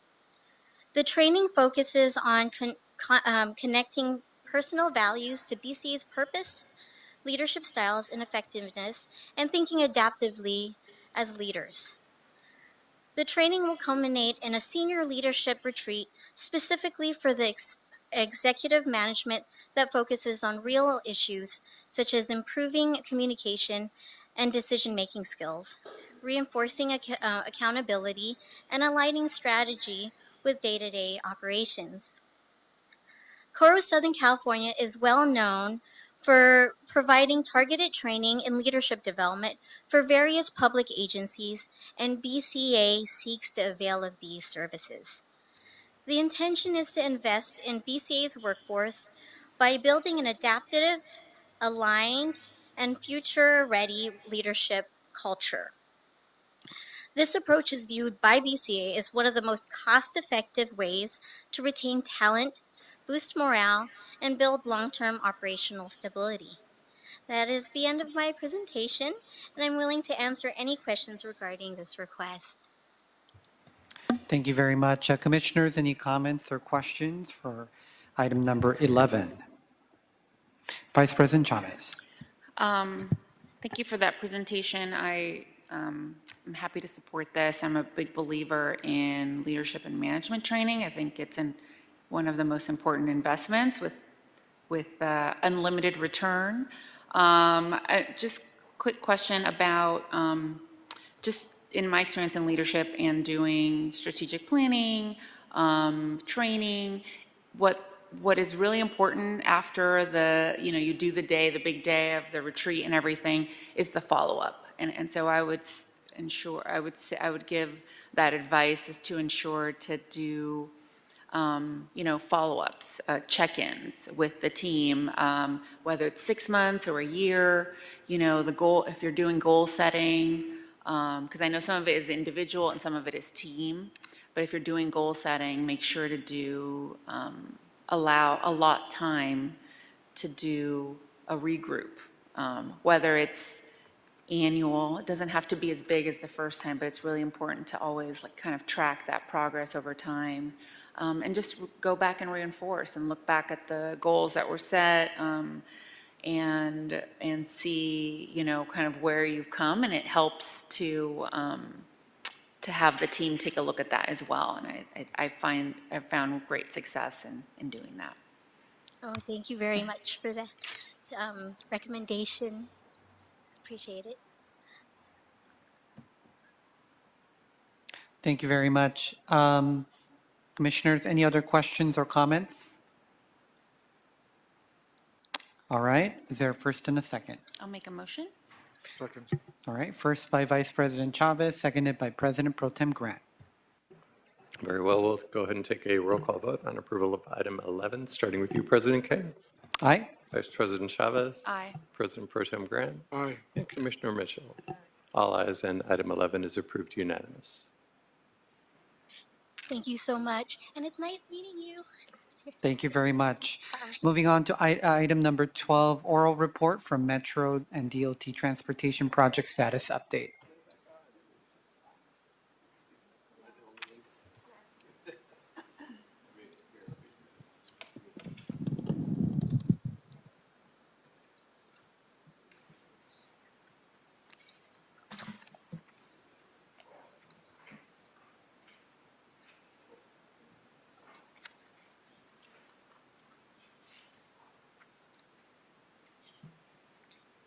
All set?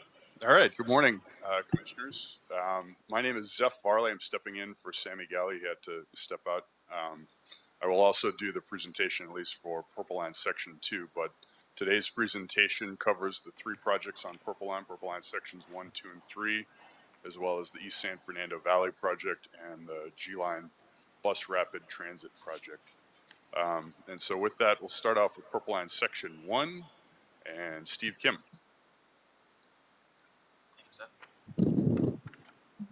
Hi, I'm Steve Kim with Construction Management on the Purple Line Section 1 project.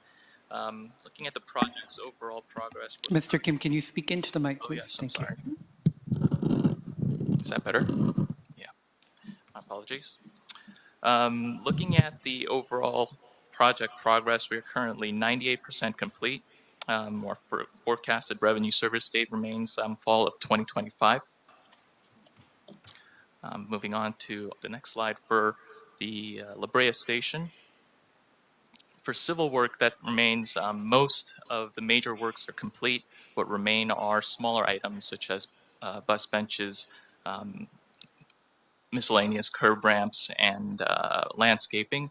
The remaining major work is the final wearing course paving for Wilshire La Brea, which was discussed in item 6 of our agenda today by Bureau of Engineering for the full closure. Taking a look at the station itself, most of the construction is complete as well. What remains are finishes and artwork. And the project's main focus currently is with testing and systems integration. If you look at the picture on the lower right, you will see the plaza level elevator installation. The cabs are installed. The steel frame structure is also installed as well as the glazing. What remains are the stainless steel finishes.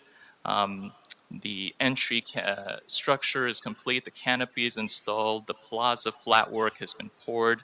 What remains are certain aspects of the artwork. So at the plaza entrance structure, it's not provided as a photo here, but there is artwork that surrounds the entrance structure that has yet to be installed. The glass art tile that lines the walls as you go down from the plaza into the station concourse is in the process of being installed as well, so that should be wrapped up in the next month or so. At the station concourse, the ceiling panels are installed. The terrazzo floor finishes are also complete. As I mentioned, miscellaneous stainless steel panels that line the edges of the escalators and the stairways. Those miscellaneous things are remaining, but largely complete. And testing is, again, the main focus. On the upper right, you'll see exhaust fan system integration testing and the emergency management panel local field acceptance testing ongoing. Moving on to our Fairfax station, progress is largely the same. Status of the civil work is similar in that we have just miscellaneous items. And again, the main final paving for the wearing course at Wilshire Fairfax was discussed by the agenda item number 6 with the Board of Public Works for the closure request. I'll touch on that in the following slide. Station work is also similar. Main focus is testing, train testing, and systems integration. You can see in the photos radio testing, and on the lower right, fire alarm systems integration testing, and on the lower left, you can see at the platform level, the transit passenger information system, the TPIS system, is being tested. Also in that photo, you can see the train that's parked on the side by the platform. And on the left are some containers for water weights, which are used as part of simulated weights on the testing of the train. Moving on to our next slide here. Upcoming street closure requests, as noted, for the final wearing course paving for La Brea and Fairfax are scheduled down below.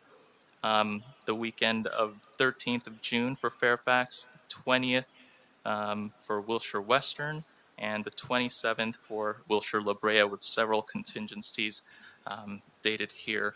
It should be noted that for Wilshire Western, what we're currently doing on the project with the main focus right now, we're 3 weeks into what we're calling the 70-day train cutover at the Wilshire Western Station. That work consists of integration of the new system for the train controls with the old existing station over at Western. And doing so, we will need to close the station down for 70 days, and so as not to impact the bus bridge that's in effect. The paving that's currently scheduled for the 20th on the weekend for Wilshire Western may be postponed to one of the contingency dates that the Board of Public Works has mentioned. Okay. For the following slides pertaining to community relations and public outreach, I'd like to hand it over to Ned Racine, our construction relations officer here. Oh. Good morning, Commissioners. My name is Juan, and I am the manager for community relations for the Metro D-Line project. It's my third day on the job, so I look forward to reporting to you today and at future meetings. And so given the impacts of the upcoming closures, our team we're currently conducting ongoing public outreach at Wilshire Western, Wilshire La Brea, Wilshire Fairfax, that is supporting the final paving work, and that is includes presentations to neighborhood councils such as Wilshire Center, Koreatown, Mid-City West, and Greater Wilshire neighborhood councils. We'll also be meeting with all three of them next week. We're also conducting door-to-door distribution of construction and closure notices. That includes English, Spanish, and Korean. I know that's something that the commissioner had mentioned at the previous agenda item, and that has totaled about 24,000 work notices that have been distributed. This also includes e-blasts, newsletters that are regionally focused along with county-wide, and as well as producing those notices on the project website.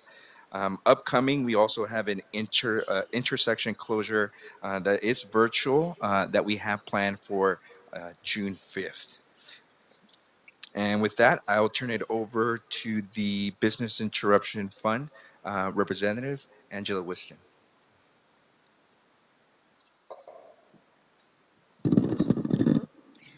Good morning.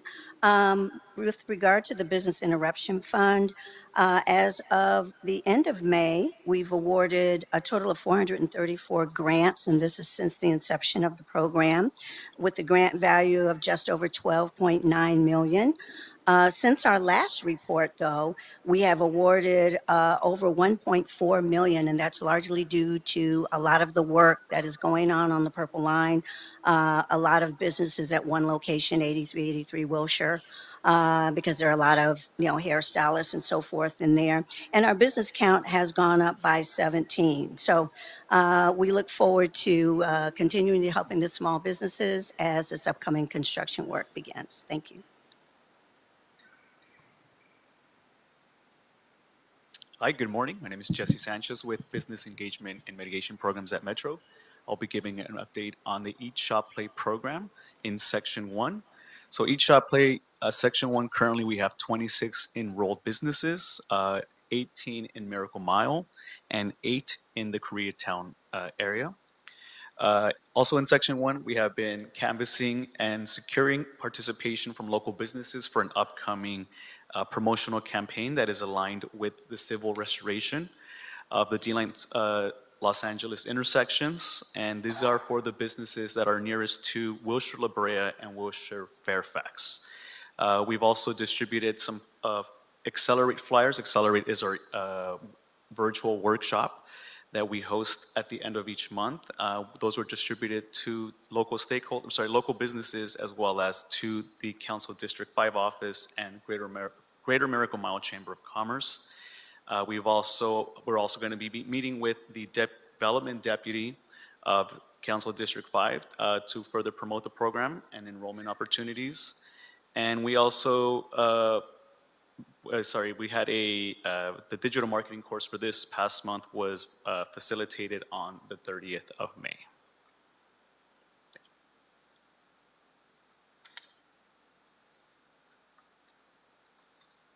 All right, any questions for our Section 1 team?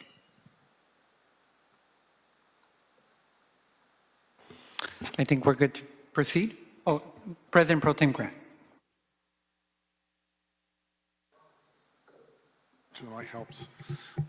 One was just, you mentioned about water and weight. This is just for my own scientific understanding. When you were trying it out, could you explain again what the process was? Early on, it was I think in your Wilshire Fairfax Station explanation, you talked about, at least thought I heard, adding water.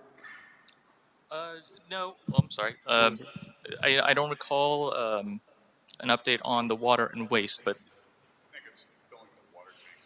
oh, okay, yes, okay. Thank you. I couldn't quite understand Oh, what the so context what they was. need to do as part of their dynamic train testing as they run it along the alignment is to simulate a loaded train filled with passengers. And while it's in testing, what we do is we fill these tanks as pictured, filled with water to simulate the load as we run their test and the trains in testing for that. So you have full. skinny tanks and fat tanks. And just It's just I think they're just loaded to a what would be assumed to be a full, fully occupied train.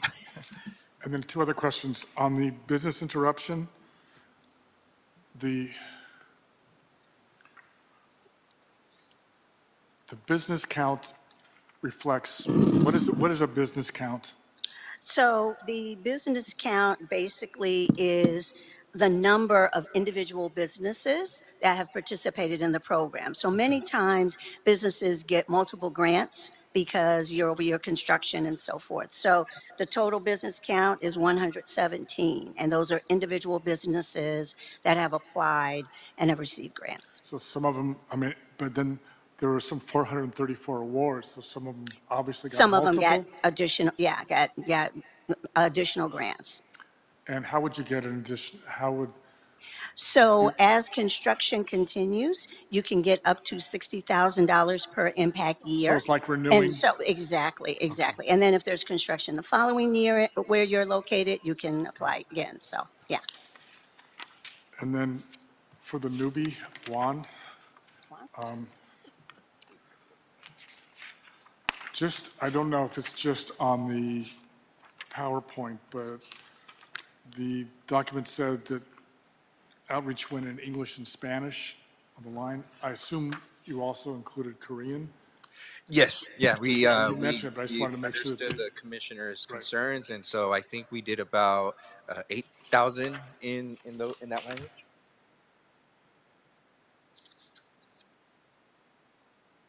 I'm Ned Racine. I work on Section 1. We've distributed the Spanish construction notices last week. That was 8,000, so we've now distributed 16,000 construction notices for Fairfax, about the same for La Brea. We'll have Korean construction notices at Western. We'll distribute those closer to the August 1st date, and that'll be approximately 24,000 construction notices. Okay. Spanish, English, and Korean. All right, thank you. I also have I forgot, related to the staff distributed ESP Accelerate flyers to CD5 and Greater Miracle Mile Chamber of Commerce. Yes. Are these flyers still being distributed today? So this was for the past virtual workshop, which was facilitated in May 30th. Our final one for this fiscal year is for June 27th, and those flyers will also be distributed. Can you send me, I would love to share, because I know there are other non-business affiliated with the Greater Miracle Mile. Okay. That was curious. So I would love to help spread the word. Absolutely. Can you, if you email Mr. Knight, he'll give them to me. Thank you very much. Will do. Thank you.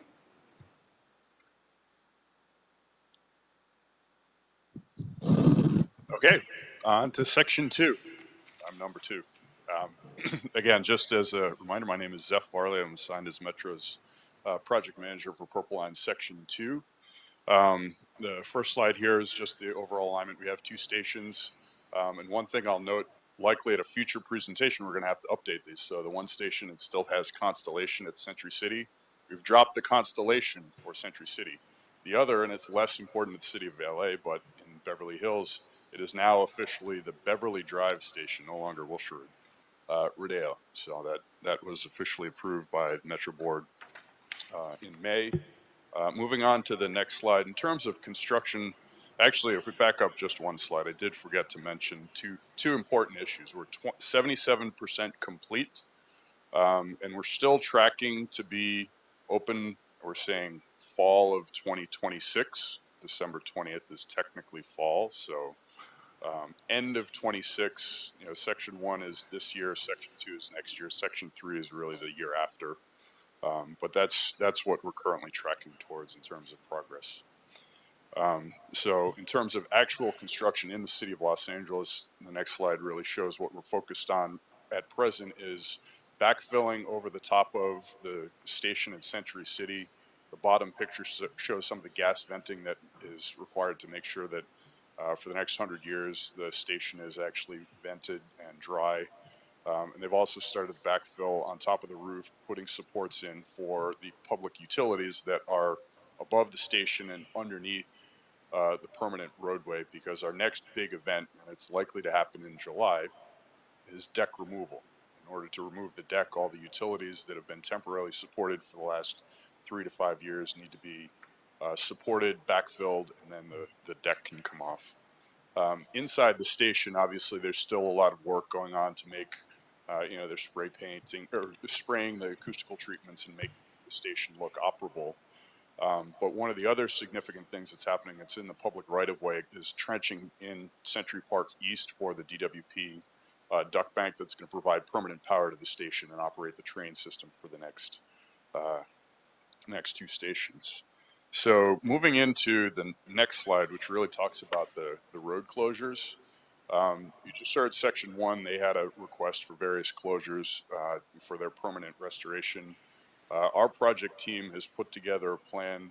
Starting in July, there's going to be a series of phased intersection closures. First, the eastern half of Constellation between Avenue of the Stars and the middle of the block is going to be shut down. Then it's going to be a full length between Century Park East and Avenue of the Stars. Then there'll be a separate closure west of Avenue of the Stars between Solar Way and Avenue of the Stars. And then there'll eventually be a 5th closure in the middle of the intersection. Those are the upcoming full closures. There's a whole process. We have a checklist from BOE staff to go through, make sure that all the city departments have taken a look at the plans, taken a look at the action, and specifically also communicated with the community and stakeholders about the upcoming plan for deck removal. And so that's where I will turn over to the next slide to have Juan talk about the community outreach, specifically about what we're doing in Century City and the deck closures that are coming up.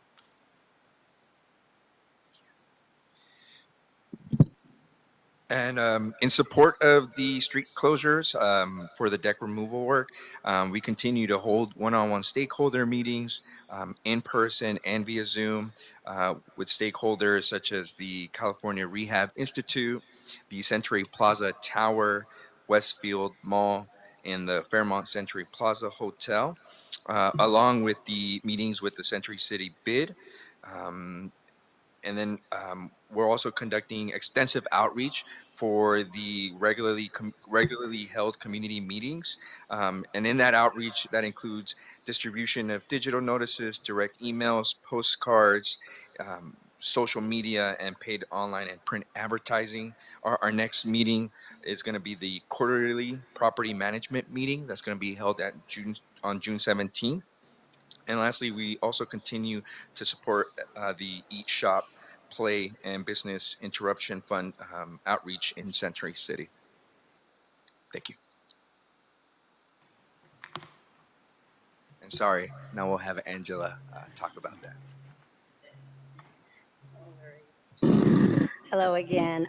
For Purple Line Extension Section 2, we've awarded a total of 201 grants.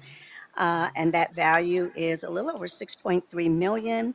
Since our last report, that's up over $404,000. And the businesses participating in the program on Section 2, the count is 64. Thank you. Hello again, and for Eat, Shop, Play Section 2, current enrollment is at 5 total. We have the categories broken down right there. Additionally, staff is continuing the outreach, and we actually had 2 photo shoots in this section, and those photo shoots are to help, again, promote the businesses. Again, same with section 1, we distributed fact sheets. Each shop play accelerate fires to the local businesses as well as to the Beverly Hills Chamber of Commerce. In April, during the deck removal of section 2, we collaborate with local small businesses and advocates and produced a pedestrian map that featured 23 local businesses on South Beverly Drive, and was promoted to 4 local area hotels, and that's the picture there on the far left corner. It shows the impacted area plus where the businesses that were promoted. And again, lastly, we also facilitated the virtual workshop on May 30th. Thank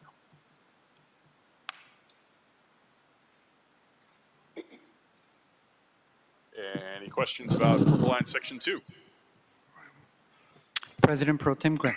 Yes, on the Eat Shop Play, are those, so for Beverly Hills, you have a total of 5 businesses enrolled.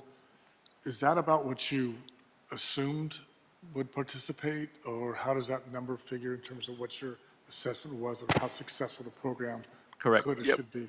Yeah, we're still in the area. We're still enrolling businesses currently as well. So we do expect that number to grow. Section 1, we did have, because of the upcoming closures with civil restoration, and there was an opportunity there to promote those businesses for that. There was a spike in enrollment for that section, but we do expect the numbers in Section 2 as well to also increase. Thank you. Anything further on Section 2? I think we're good. Let's move on All to right. Section 3. Introduce John Yao to talk about Section 3.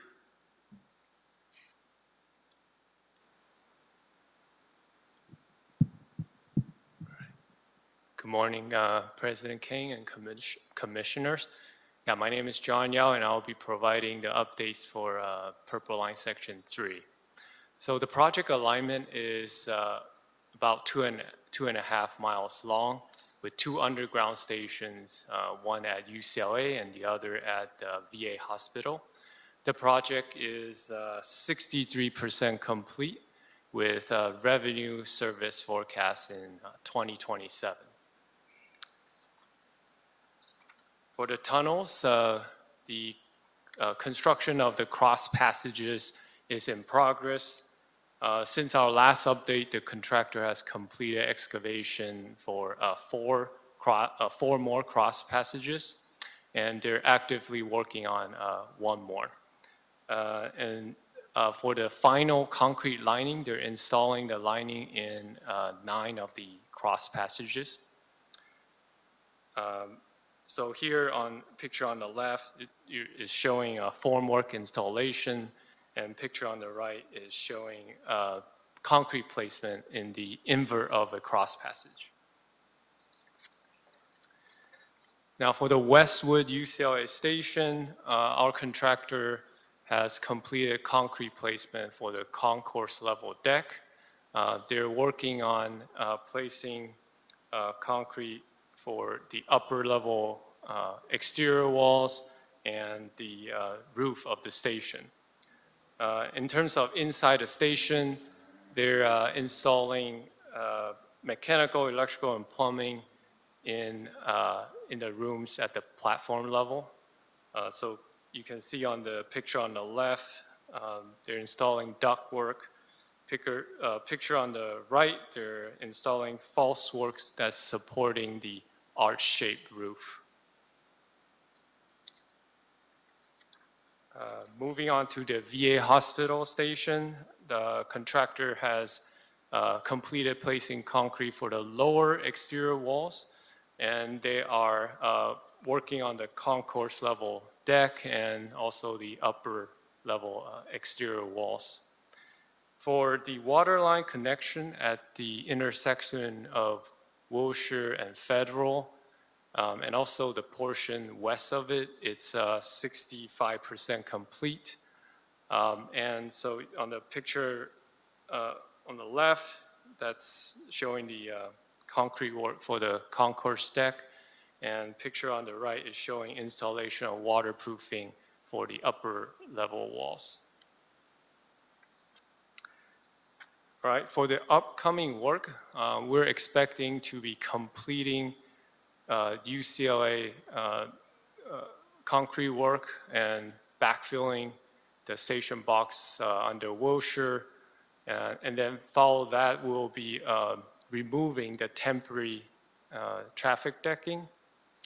The contractor is also working on the northeast and southeast entrances for the station, which are located adjacent to the intersection of Westwood and Wilshire Boulevard.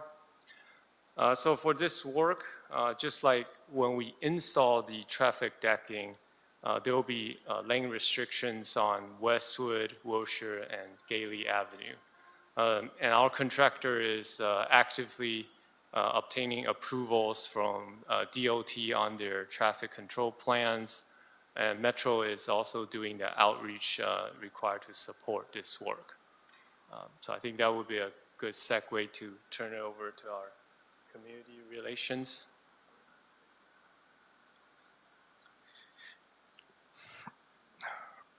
Recent events that we have, our team, the community relations team, has participated in.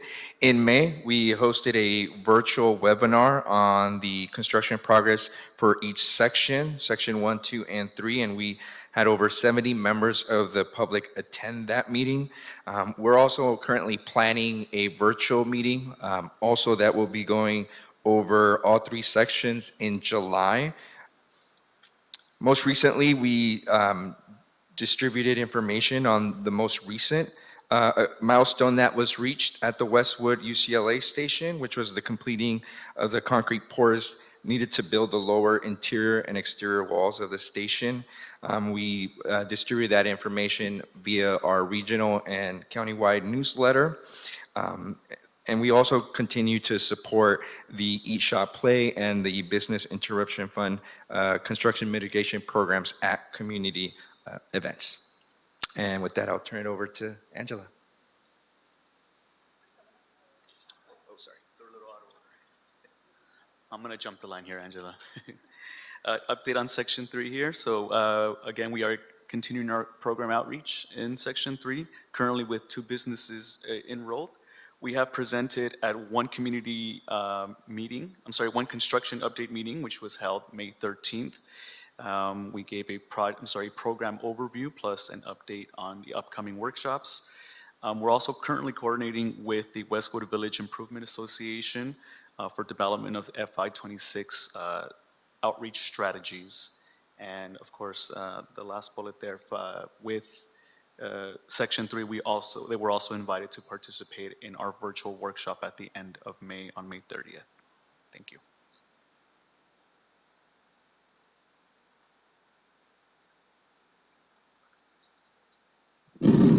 Regarding Purple Line Section 3, the grants awarded, 20. Grant value, a little over $735,000. Since the last report, that's up $255,000, and there are 4 businesses participating on Section 3. Thank you.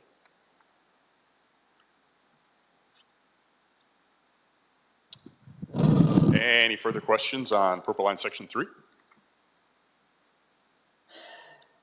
Commissioners, I think we're good. All right. Well, we'll switch out of underground subway work and focus now on light rail. So Greg Gastelum, come on up, East San Fernando Valley.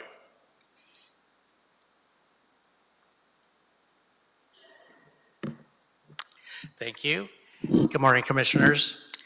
My name is Greg Gastelum. I'm a Senior Executive Officer with Metro and the Project Manager for our light rail project in the Valley. So I'm here to talk about our East San Fernando Valley Light Rail project. It'll be bringing in our initial operating segment along Van Nuys Boulevard from Oxnard Street to San Fernando Road. It's a dual track system as shown on the presentation slide there in the dash green alignment. And we have 11 stations that are going to be developed and constructed alongside the rail alignment. Inclusive of that will be 10 traction power substations to provide us the power necessary to run the operations of the light rail vehicles. We're going to be looking at purchasing 33 vehicles to support our 6.5-minute headways that we have planned in the peak hour operation timeframe. And we'll also have a maintenance and storage facility to provide service to the vehicles, as well as an area of storage when we are not in operation. Cost of the project is $3.573 billion. And we are still on target to look at an opening operations by late 2031. We think the September timeframe is what we currently have. The project's going to be delivered by a progressive design build contract and a public-private partnership contract. Right now, we have phase one underway of our progressive design build contract. We are still looking at value engineering concepts to look at opportunities to provide us with the most efficient way to construct the project and look at time savings as well as cost savings to be introduced into the project. We anticipate that phase two negotiations for the major construction elements will be completed, and hopefully we will have something ready to present to the board and get that phase two operations in 2026, probably mid-2026 is what we're looking at right now. Currently, through the advancement of some of the work from phase two, we have gotten final design underway, so that is progressing pretty well. Also inclusive as the for the project, the efforts with the PDB contract is that we also are looking at relocating a lot of the infrastructure that is along the middle of Van Nuys Boulevard. That would be underground utility work with the Department of Water and Power. So we have a number of activities going on in the corridor right now. Touched a little bit on that later in the presentation. And then at this point, we're on 6% complete on our design efforts and getting towards final design, and construction activities at 1%. Moving on to the next slide. We are just about ready to finish up our potholing and trenching efforts that were initiated late last year to support design efforts and in regards to existing utilities in the corridor. Third-party activities include a lot of work by Southern California Gas. That work is anticipated to go through middle of next year, and in this summer timeframe, we're looking for work at Chase Street, Sherman Way, and WinDOT to continue some of the gas line relocation efforts. Once we complete some of our utility relocation work, then the Department of Water and Power comes right back, pulls the cable through the facilities we provided, and then does the initial intercept work and to be able to energize those facilities, and then we're able to demo any work in our way. We are also closely coordinated with LADWP as they have a major underground utility project going on in the corridor right now. So you're going to see a lot of construction activity on Van Nuys Boulevard. If it's not East San Fernando, it's going to be the Department of Water and Power's underground. But we are coordinating weekly on that to make certain that both projects are successful, and we are taking advantage of every opportunity for all of us to be coordinating and doing the work as most efficiently as possible, and most importantly, keeping a safe environment and also minimizing impacts to the neighboring businesses and community members. A little more detail on our utility advancement or adjustment packages. We're around 65% complete on the work between Plummer and Vincennes. That's 3 underground vaults that we're going to be installing, as well as some of the duct bank con work to support that. It includes day and night work, and it's being performed by temporary as well as permanent closures. We initially started another major work package for utility adjustments. It's 2-3, and that's in between Galt Street and Armenta. It includes a portion of Keswick and Reimer Street. Work activity has been going on out there. You're going to see a lot of K-Rail out there to provide a safe working environment and also to ensure the public is traveling in a very safe corridor. And we also are accommodating pedestrian movements through sidewalks, and then also maintaining access to temporary bus stop locations throughout the corridor. So that work is around 10%. We just started it this year, and it's looking like a 2-year time frame, so we'll continue to update you as we move forward and progress with that work. And then most recently, we're very excited to start coordinating some work at the G-Line station for the light rail station to ensure that we do the most cost-effective means in constructing our station. One of the things that we need to do is protect a storm drain that is going to be located under the station at in Van Nuys Boulevard. We want to do all of that pile work before the G line project that Annalisa is going to give you an update on becomes constructed, because once that starts, then it's going to be very difficult for us to put those piles in. It'd be very costly and time, take a lot more extra time. So we don't want to have to do that. So we initiated this effort, and we're anticipating that work can possibly get started hopefully by the end of this month, if not early next month. So those are the key elements that are going on in construction in the corridor right now. And then this graphic, we just added this to the slide deck that, from our last quarterly update. And it kind of shows you, work that is ongoing on a quarterly basis when we're going to have, temporary and permanent traffic control lane configurations out there, as well as potential full street closures. Right now, most of the full street closures were done in the evening hours. So we're, again, working very hard on that. And with that, I have, then I'm going to pass it over to Maria Lopez, who will give you a briefing on what we're doing concurrently with all this construction on major outreach efforts going on. And then Angela and Jesse can also wrap up on our construction mitigation programs applied to the East San Fernando Valley. Thank you. Thank you, Greg. Good morning, Commissioner and President and Commissioners. As Greg mentioned, my name is Mireya Lopez. I am representing the Construction Relations team. We remain committed to leading the effective outreach efforts on this project, and we do this by hosting our quarterly community construction update meetings. We have 2 coming up in this month. On the 17th, it will be a virtual meeting, and on the 26th, we will host it within the project alignment in Van Nuys. During the in-person event, we will also have an open house segment so that the community can visit the different stations. It will be some informational booths that we will set up and share with the community the different project disciplines for this project. We are also actively involved in engaging 38 community partners who then inform the public about our community meeting coming up. And of course, we are attending as well the neighborhood councils during their board meetings in promoting our community meetings and our construction work that is happening along the alignment. We have a database where we disseminate our email list. The database right now has approximately a little over 3,000 stakeholders, and that list continues to grow. We engage the neighborhood councils, community-based organizations, and we leverage their familiarity with local needs and assist in disseminating the information to their community partners.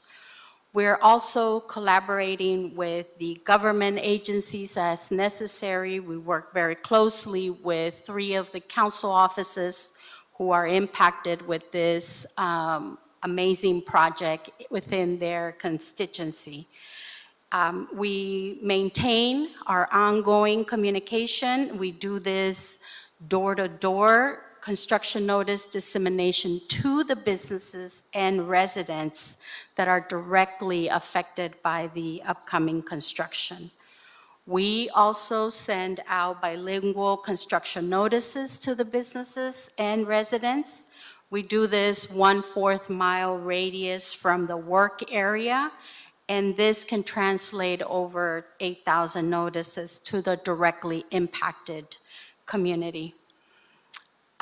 And on the next slide, please, we also have the team participating in community outreach events where we are invited either through council offices or major key stakeholders who invite us to participate in their resource fairs or whatever the event may be in the area celebrating, such as Earth Day, Mental Health Day, and we participate in disseminating our information within the alignment. Thank you. Next slide is on our mitigation programs as well that is implemented on this project. Yes, Angela, thank you.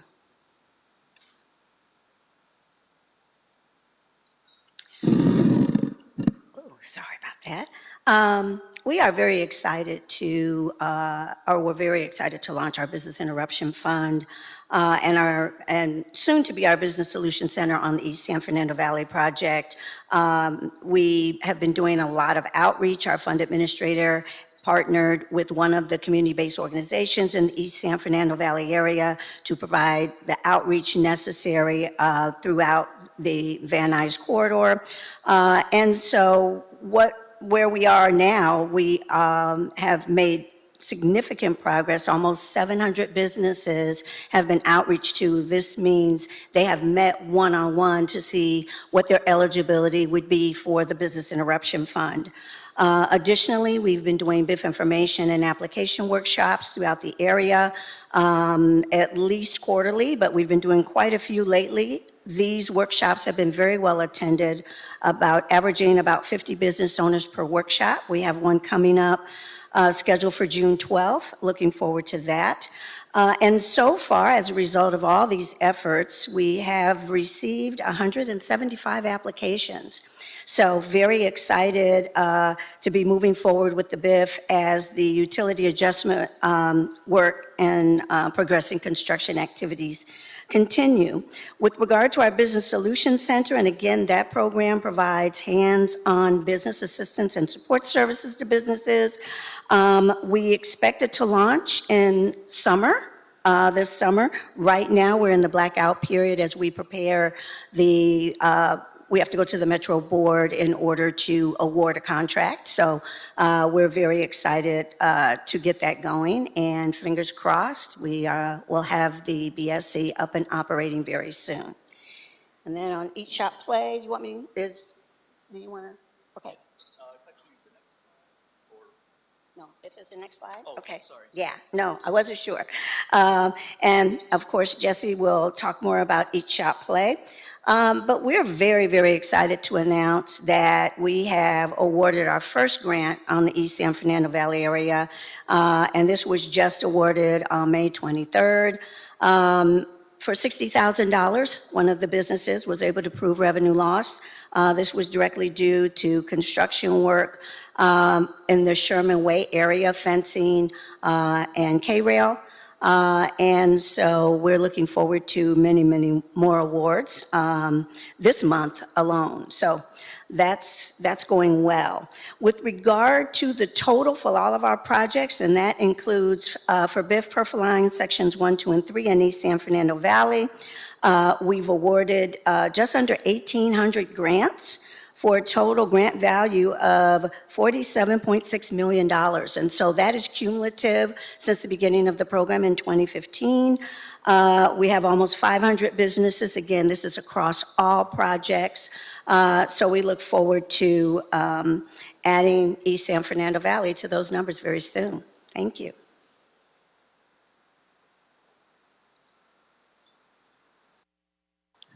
Right, thank you. And an update on Eat Shop Play in East San Fernando Valley. Currently, we have 98 total enrolled businesses, mostly in the Van Nuys and Pacoima areas with 36 and 34 respectively, followed by Panorama City at 22, and Arleta with 6 enrolled businesses. Additionally, we have distributed the Eat Shop Play Accelerate flyers to the local businesses, City Council Districts 6 and 7. As well as some of the community-based organizations in the area, like the New Economic for Women, Pacoima Beautiful Icon, and Valley Economic Alliance. We've also met with CD6 staff and CD7 staff separately to promote the program and promote enrollment, as well as other additional opportunities. And we've also, again, they were also invited to participate in the virtual workshop, which was held on May 30th. Thank you very much. That concludes our presentation on East San Fernando Valley. Any questions? Really quick on the center, the Business Solutions Center. What would be sort of the hours and the languages provided there? The operating hours, I should say. So, yes, so the operating hours would be regular business hours, 9 to 5. There will also be classes, workshops. Some of those will be offered virtually and in person. They could be offered on Saturdays, you know, whatever the need is. The Business Solutions Center will be sure to step up. And I'm assuming Spanish will be provided at this center? Spanish is, and with all of our outreach, everything is in English and Spanish, and we have the capacity, of course, to do any other languages that would be applicable. Okay, thank you very much.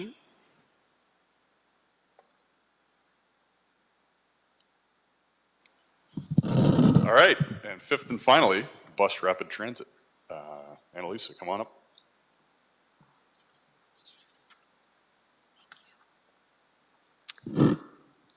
Good afternoon. I'm Annalisa Murphy. I'm a Deputy Executive Officer at Metro and the Project Manager for the G-Line Improvements Project. The G-Line Improvements Project is a project on the existing G-Line, which runs from North Hollywood to Chatsworth. The aim of the project is to reduce travel time and improve safety along the alignment.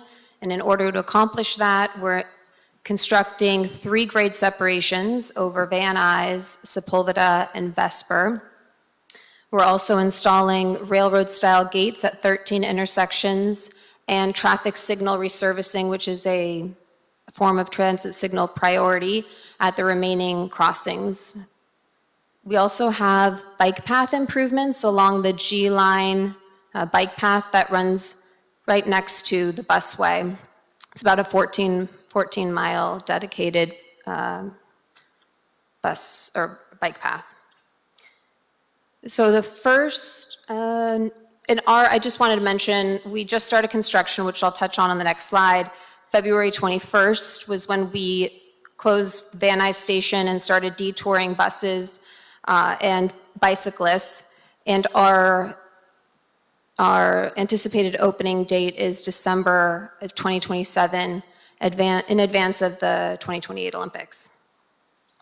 So the first and largest construction portion of our project is the construction of the bridge over Van Nuys Boulevard and Vesper Ave and the aerial station.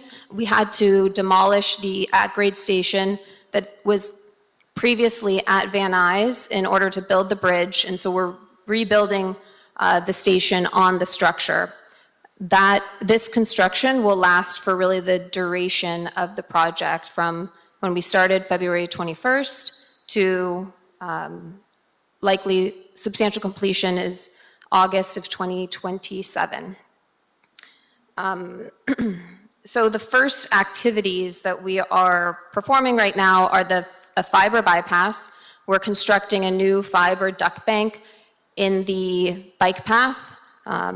And this is, the limits of that work are between Tyrone and Sepulveda.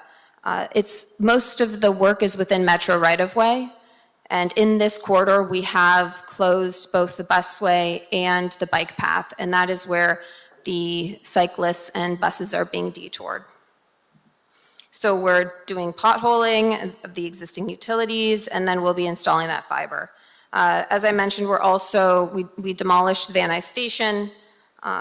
We're installing a storm drain, and just last Friday, our drill rig showed up on site, and we just started drilling our CIDH foundations, which was a really huge milestone for our project, and excited to get some work in the ground.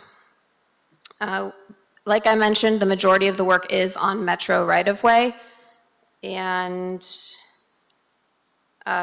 our traffic control is being coordinated with the city, including we have a shoulder closure with K-Rail and other temporary lane closures, other minor impacts to the traveling public at the Van Nuys intersection and the Vesper intersection. Next slide. So we do have some upcoming temporary street closures. So these are just nighttime closures. One that's coming up in a week is a closure to move our drill rig from one side of Van Nuys to the other. So these are all very temporary but necessary for the various mobilization and movement of our equipment. And later in the year, starting in August, we will also be doing temporary night closures intermittently for the installation of our false work and other things that we need in order to build that bridge over Van Nuys. And that is both at Van Nuys and Vesper. They are intermittent, so it's not going to be for a full 9-month duration, but so often we will be closing the street at night to perform these activities. The coordination is ongoing. We're working really closely with DOT to get those traffic control plans approved, and also working with our council offices that are impacted. And that kind of brings me to Rosalba, who's going to go over our community relations portion. She's been doing a great job zigzagging all over the valley on behalf of the project. So.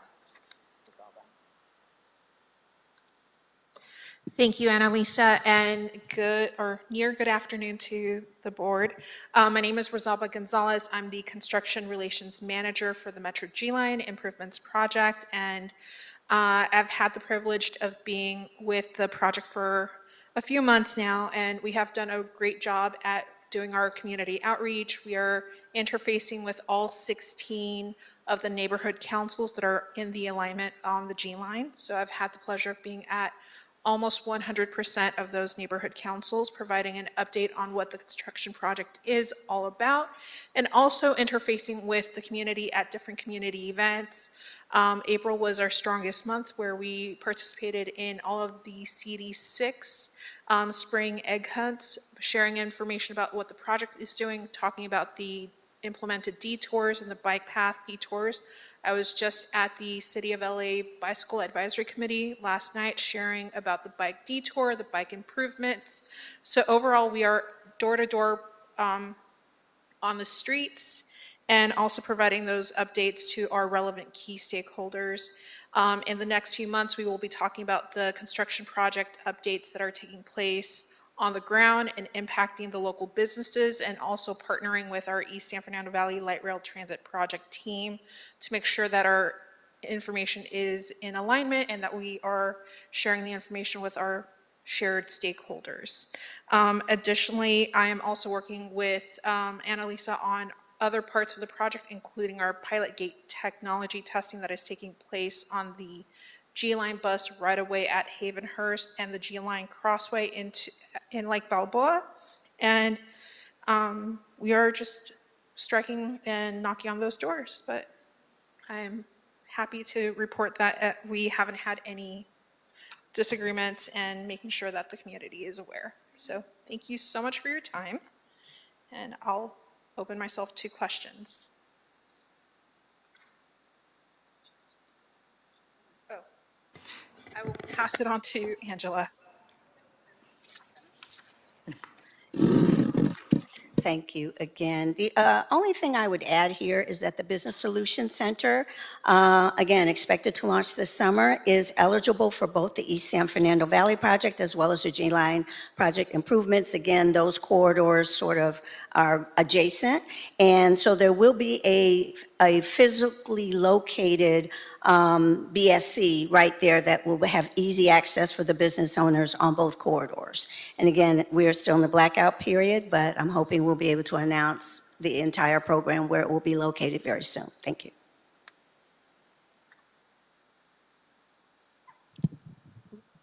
Are there any questions on the G-Line project? Very, very quick. In terms of briefing the council offices, when you say briefing the council office, does that mean the council members themselves, or just district office or city hall staff? City staff. City staff. In the district mainly, or would you say here? So we have had council briefings with council. District 6, 3, 4, and 12. Yeah, just last week we briefed Director Padilla and her office, so yeah. Does that answer your question? It sort of does, because sometimes we get questions from those offices. And I guess you would think that, one office would talk to the other, but unfortunately, sometimes we're siloed. So just trying to seek clarity on that. Yeah, we have both briefings, individual briefings, and then we have had group briefings where we have all of the council districts that are along the alignment in one meeting. Like we did that when we were starting construction. So any big milestone, we try to get them all together in one meeting to brief everybody so everyone's on the same page. Okay, thank you very much. Commissioners, any other questions or comments? Vice President Chavez? Yes, just some comments. I really appreciate the thorough presentations that we receive from Metro. I see that it takes a village because this is an unprecedented amount of work that is happening. I think we should stop to acknowledge the historical significance of what we're undergoing right now, the investment that we're in the middle of an over $100 billion investment into our transportation system. And it's, we're a witness to history, what we're seeing. This investment dwarfs most states' GDPs. That's how significant this is. This is what we're all a part of right now. And, it doesn't come without costs, not just the monetary costs, but, the cost to businesses, the interruptions, the delays to commuters. It's a lot of sacrifice. So it's important to acknowledge the sacrifices that we're all making. I know that the unprecedented coordination that has to happen between our Department of Public Works and Metro, it truly is a partnership to ensure that the closures are done in a way that provide the minimal impact, or when we can't minimize the impact, that it's communicated to those affected so that they understand, what their sacrifice means, because we're trying to get to a point, we're trying to move from a car culture to a cleaner, transit-oriented community. And I think this is a great model, what we're building together. We're trying to build a brighter future for generations to come. So I just want to acknowledge and thank all the staff, both that are here, but, everyone else as well. Because, it's easy to get focused. All of you guys are subject matter experts in what you're working on day to day, but also remember the big picture impact of what you're doing and how historical it is. So just wanted to say thank you.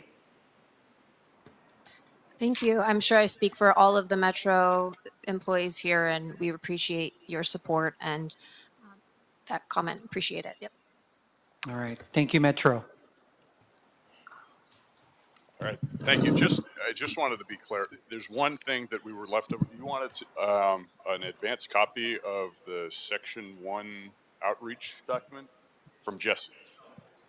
Each shop plays, so we'll get that over to you before it comes out in June, right? Okay. Thank you very much. Thank you.